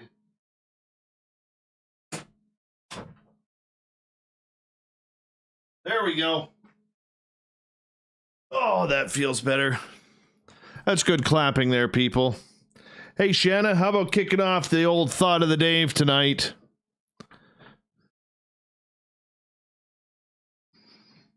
Right on. Thank you, Fapster. I appreciate that, brother. Let's download this thing. We'll send this over to Droppity Box there. And we'll send this one over to WeTransfer.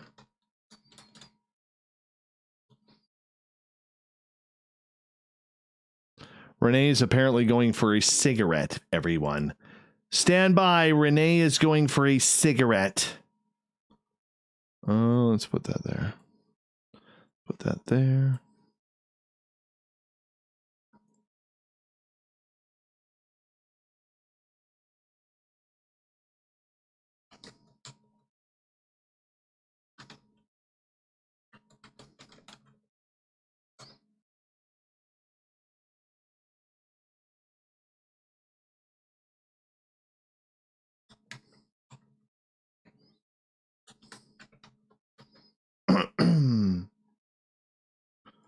All right, let's see what we got going on here. Let's trim that up to there.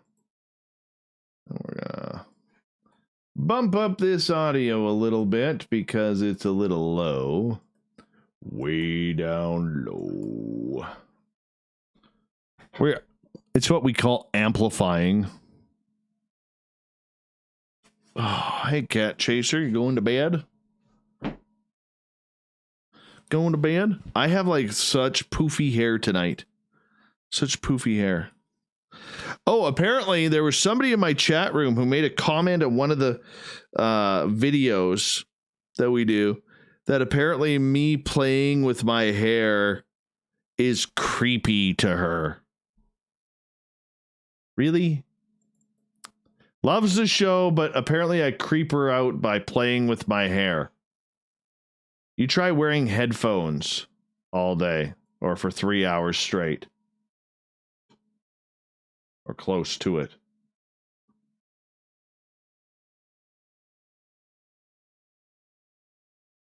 And I'm proud of my hair, damn it. Okay, cool. Hey, Kyle. How you doing, buddy?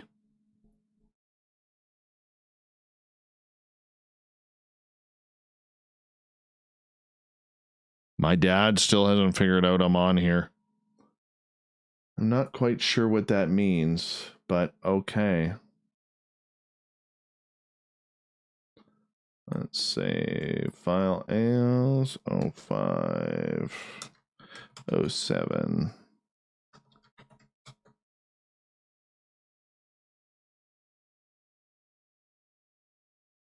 I think it's seductive. Thank you, Moonstone. Thank you. I appreciate that. I was going for that seductive look.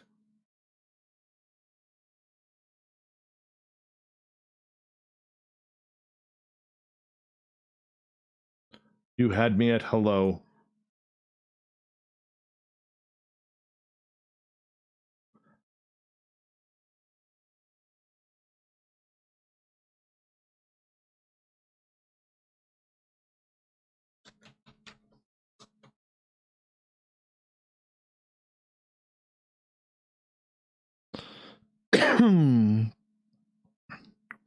I hope you're playing with your hair, Mr. Oob. Mr. Oob.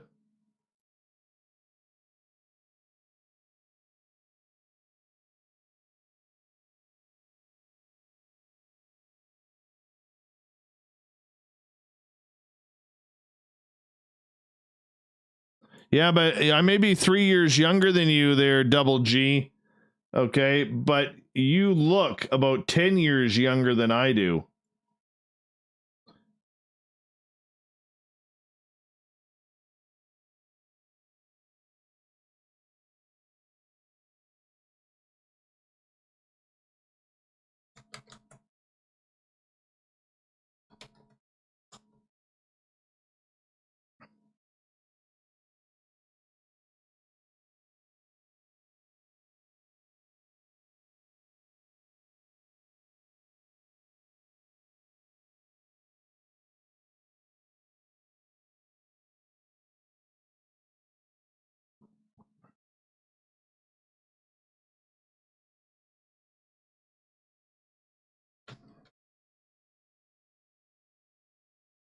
I still want to ride in a Lamborghini.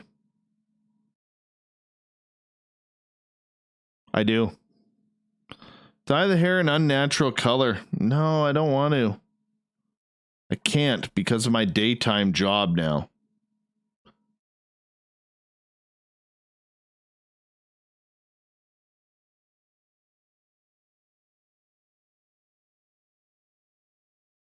Got responsibilities, man. Responsibilities. Dye the hair a woo color. What kind of woo color do you want?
I'm going as fast as I can here right now.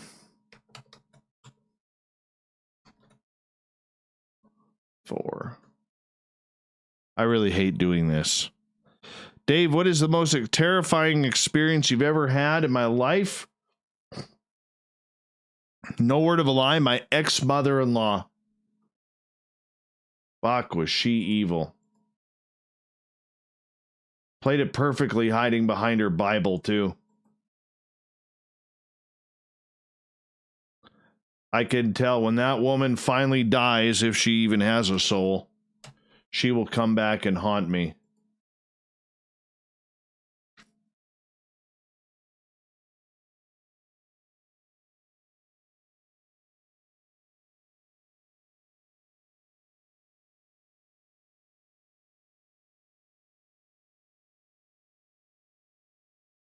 I cannot go to bed. I have to edit the show, dude. I have to edit the show and then send them off. That little fat kid getting a Lamborghini ride pissed me off. Am I allowed to say that?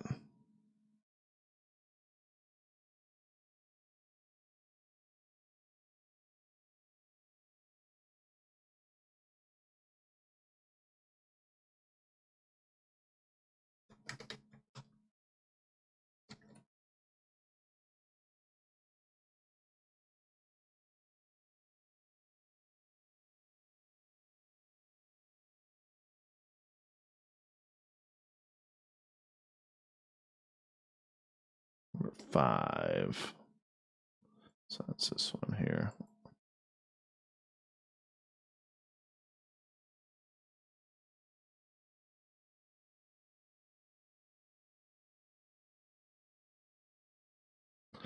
Hey, Zoinks, if your dad wants you to go to bed, you better not blame me for that. Better not blame me, man.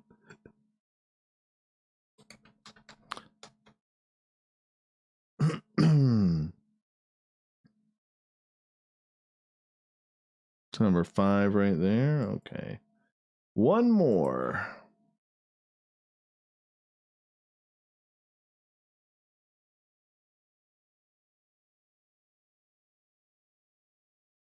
I would sooner be sexually assaulted by a female Sasquatch than ever have to talk to my ex-mother-in-law again. That is how much I hate that wicked bitch.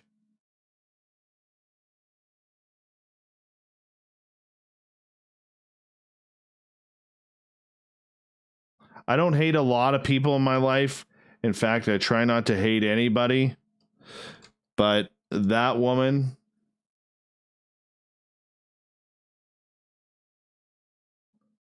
Oh. Garbage human being. Just a garbage human being.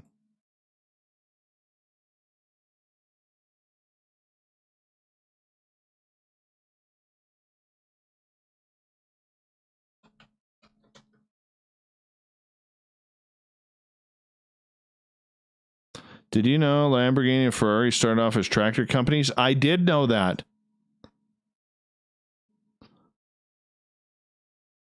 Hey, Joe, I read that. The kid's not fat, Dave. I read that as he's gravy challenged instead of gravity challenged. That's funny. I thought it was funny.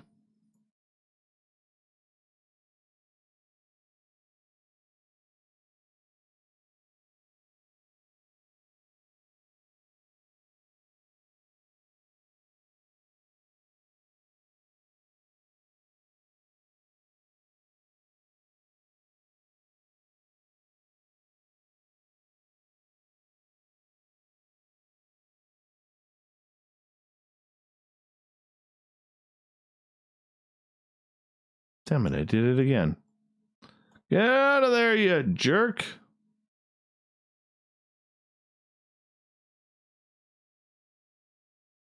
All right, there we go.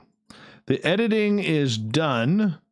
Now we just have to choose our files.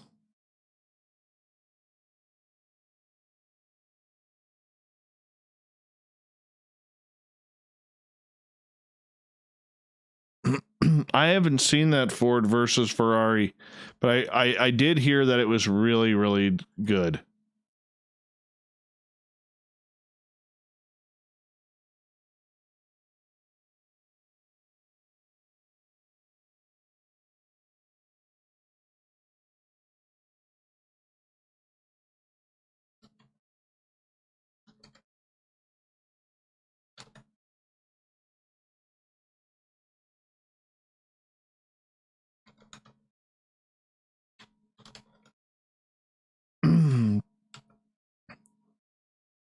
All right, let's transfer this. What's our transfer code going to be today, people? 403-030. 403-030. If you had that lucky number, you just want a piece of Cable Guy Matt's coaxial cable autographed. You cannot buy these in stores.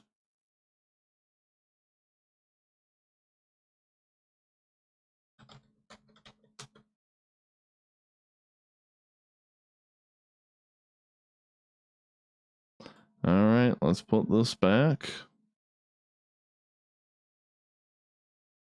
So we will get rid of that one, delete that one, and we'll upload this one.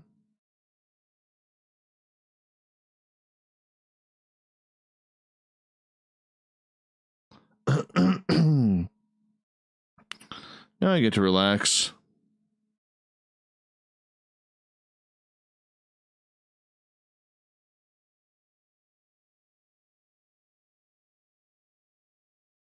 Now I get to relax.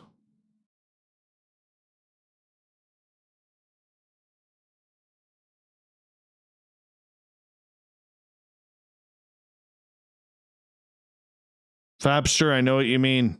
Me too. Me too. If those were the only two options, I'd take that too.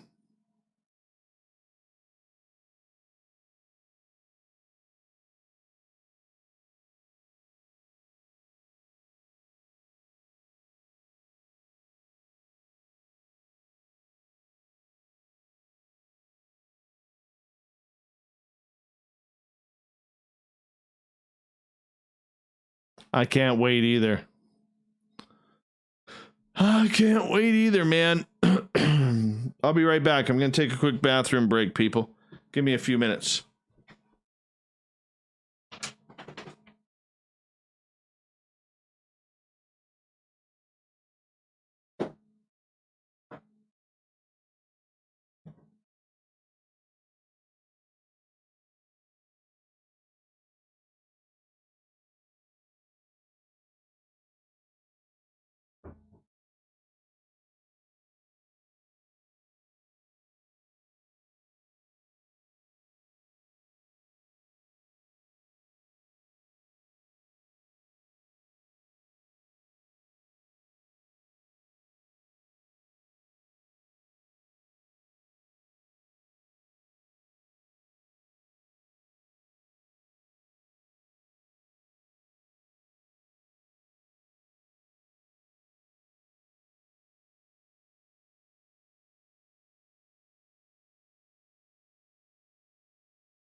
Oh. There we go. No, I was not oiling Carl. Let's go to the bigger screen so I can actually see what you people are typing. My channel. There we go. Let's switch this over from top chat to live chat so I don't miss anything.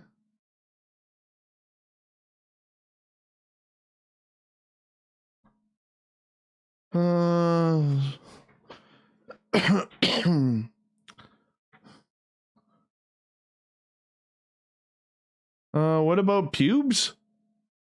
No, I don't have any pube oil. But I do have high quality beard oil here from Mighty Moose Beard Oil. MightyMooseBeardOil.com, my buddy Gary.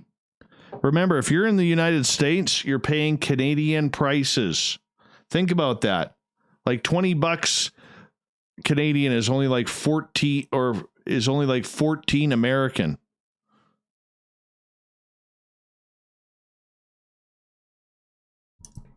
Hey, EQA, how's Sweden today?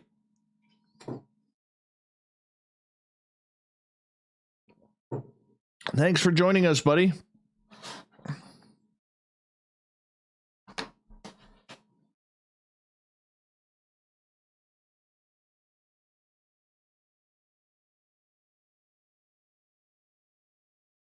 My beard feels great with this stuff in it, to be honest. It really does. Feels fantastic. Just a couple dabs will do you. Apparently it's good for your hair, too. Yeah.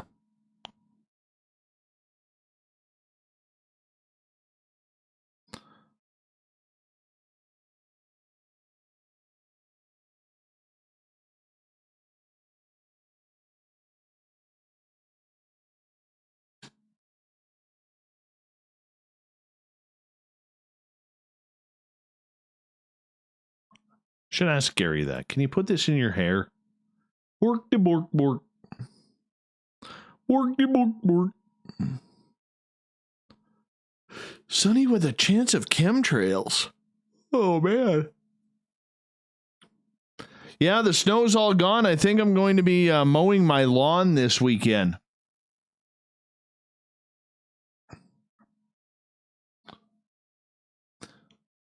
Well, I did try. My hair's a little poofy here. My hair's a little poofy, man.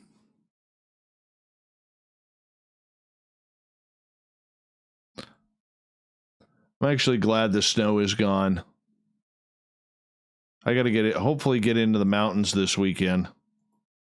That's the goal.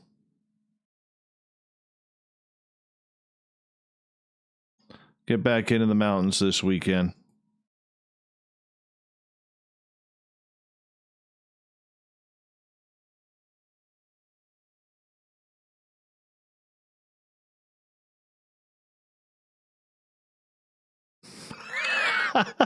Fabster says, keep flashing that hair and Grandma Rose will be crashing the border and attacking you, Dave. Grandma Rose has a permanent invite at SOR headquarters. Permanent invite. That would be fantastic.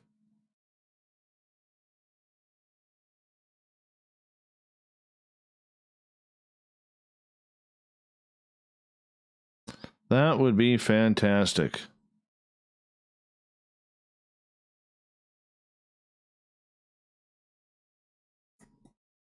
Let's see what this text message said.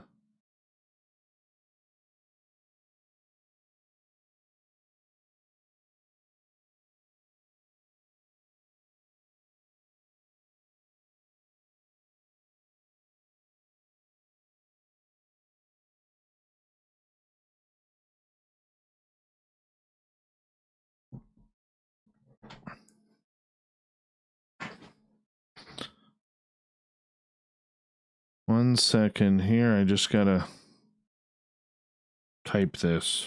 Check to see if there are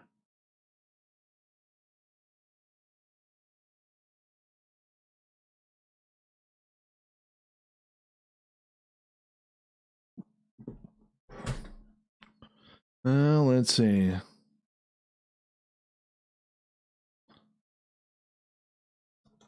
Corey, I did email Dr. Julie Vaughn. I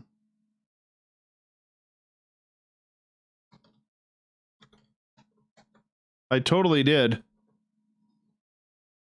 Corey, actually, that's something we should actually talk about this weekend, man. Okay, one transfer done. We should really talk about that this weekend. Tomorrow's show, Dr. Julie Vaughn.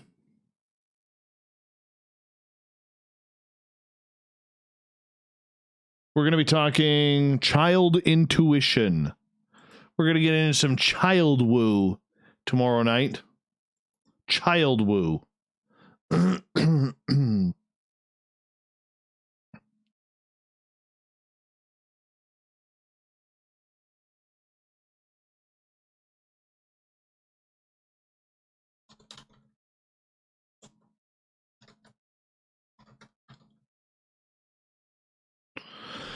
All right.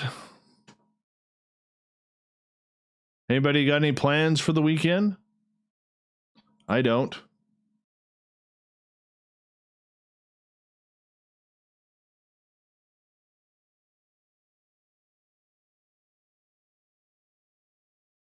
Oh, look at that.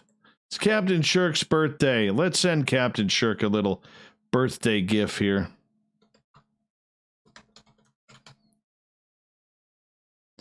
You know, I don't want one of these gifts here. Actually, yeah.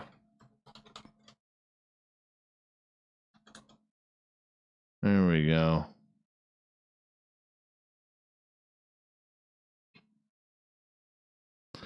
You've just won $1 million.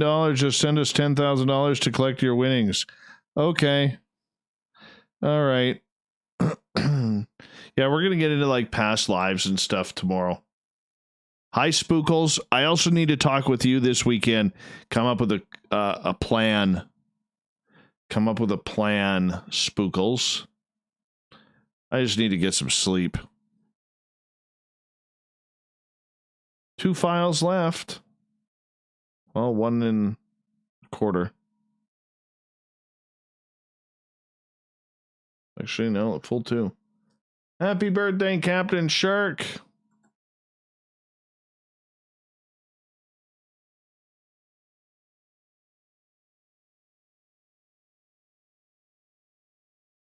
Boy, that's a serious part I got going on my head there.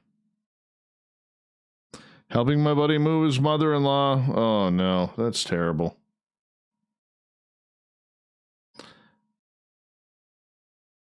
I'm probably going to mow my lawn, start weeding my garden, clean it all up. I'm going to go out in the wilderness and find some lava rocks, pumice rocks to fill it up. Spookles the cat is going to be doing our social media. You should play your wolf game, Renee. Should totally play your wolf game.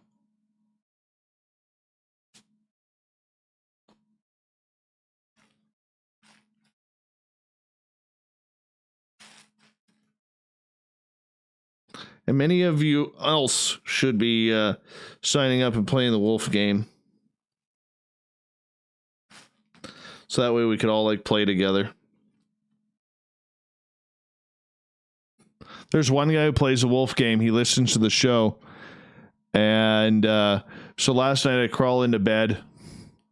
And I figure I'll play for like 5-6 minutes here. And like, I'm not even on like 30 seconds. And immediately he's like, "You're a liar. You said you were going to bed." See, I'm listening to your show, man. I'm listening. It was awesome.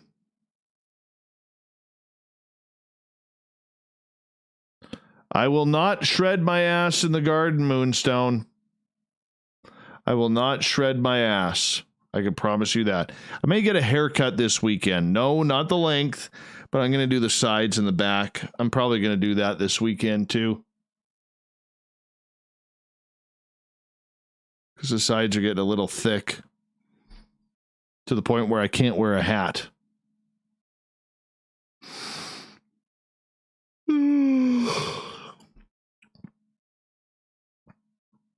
Well, once you hit level 35, Renee, we can start playing together. You only got 15 more to go. Only 15 more to go. Hey, Lufon. We're still up. The Wolf game is a free download game. Show you what it looks like. Hold on. Kind of looks like that.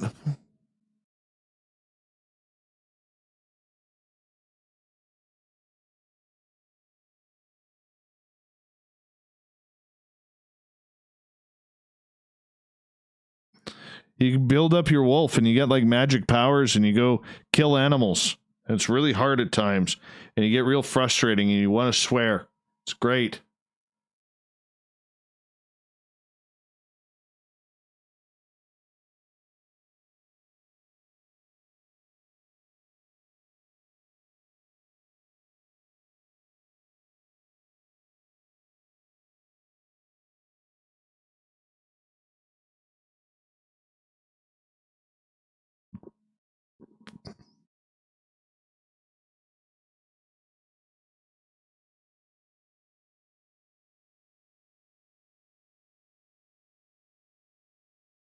Yeah, it's a lot of fun. It's free.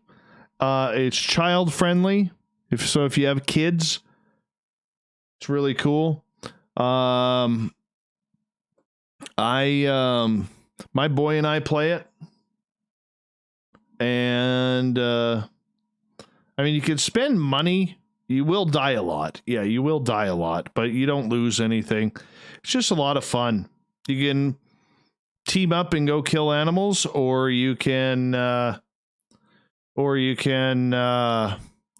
go fight player versus player. That's always fun too. Zorg Empire. There's a lot of games I can't play because of my eyes. My eyes are so weak.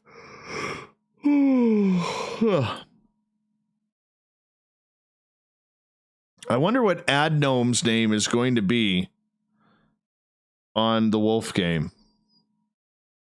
You won't be able to play with me until you get to level 35. There's only 50 levels. I'm a level 50. Renee plays it. Renee and I have killed animals together.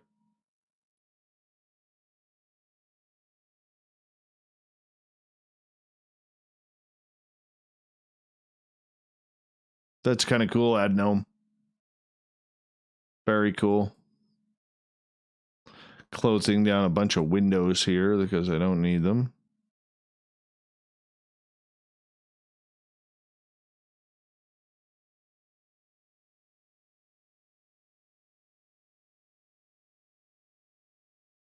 I can't wait to hunt with Renee. That's going to be fun.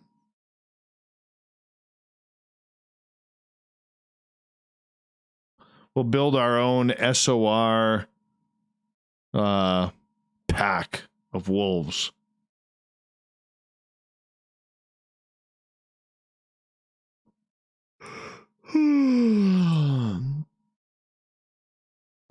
Yeah, this one's, it can be a money pit, but I've never spent a dime on this game and I've done pretty good.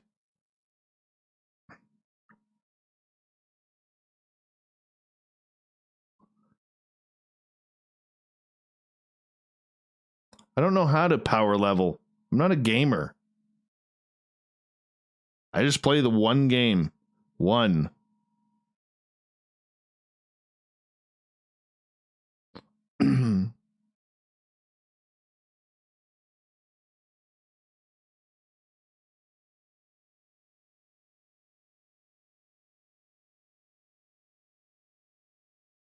Well, everybody, my download is almost done here.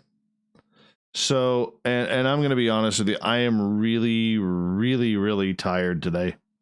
Really tired. Download the Wolf. Don't have to spend a dime on it. Play for free. Come join us. Build your wolf up. Get addicted like all of us are. But thank you so much, everyone, for listening tonight. I absolutely love you all. I do.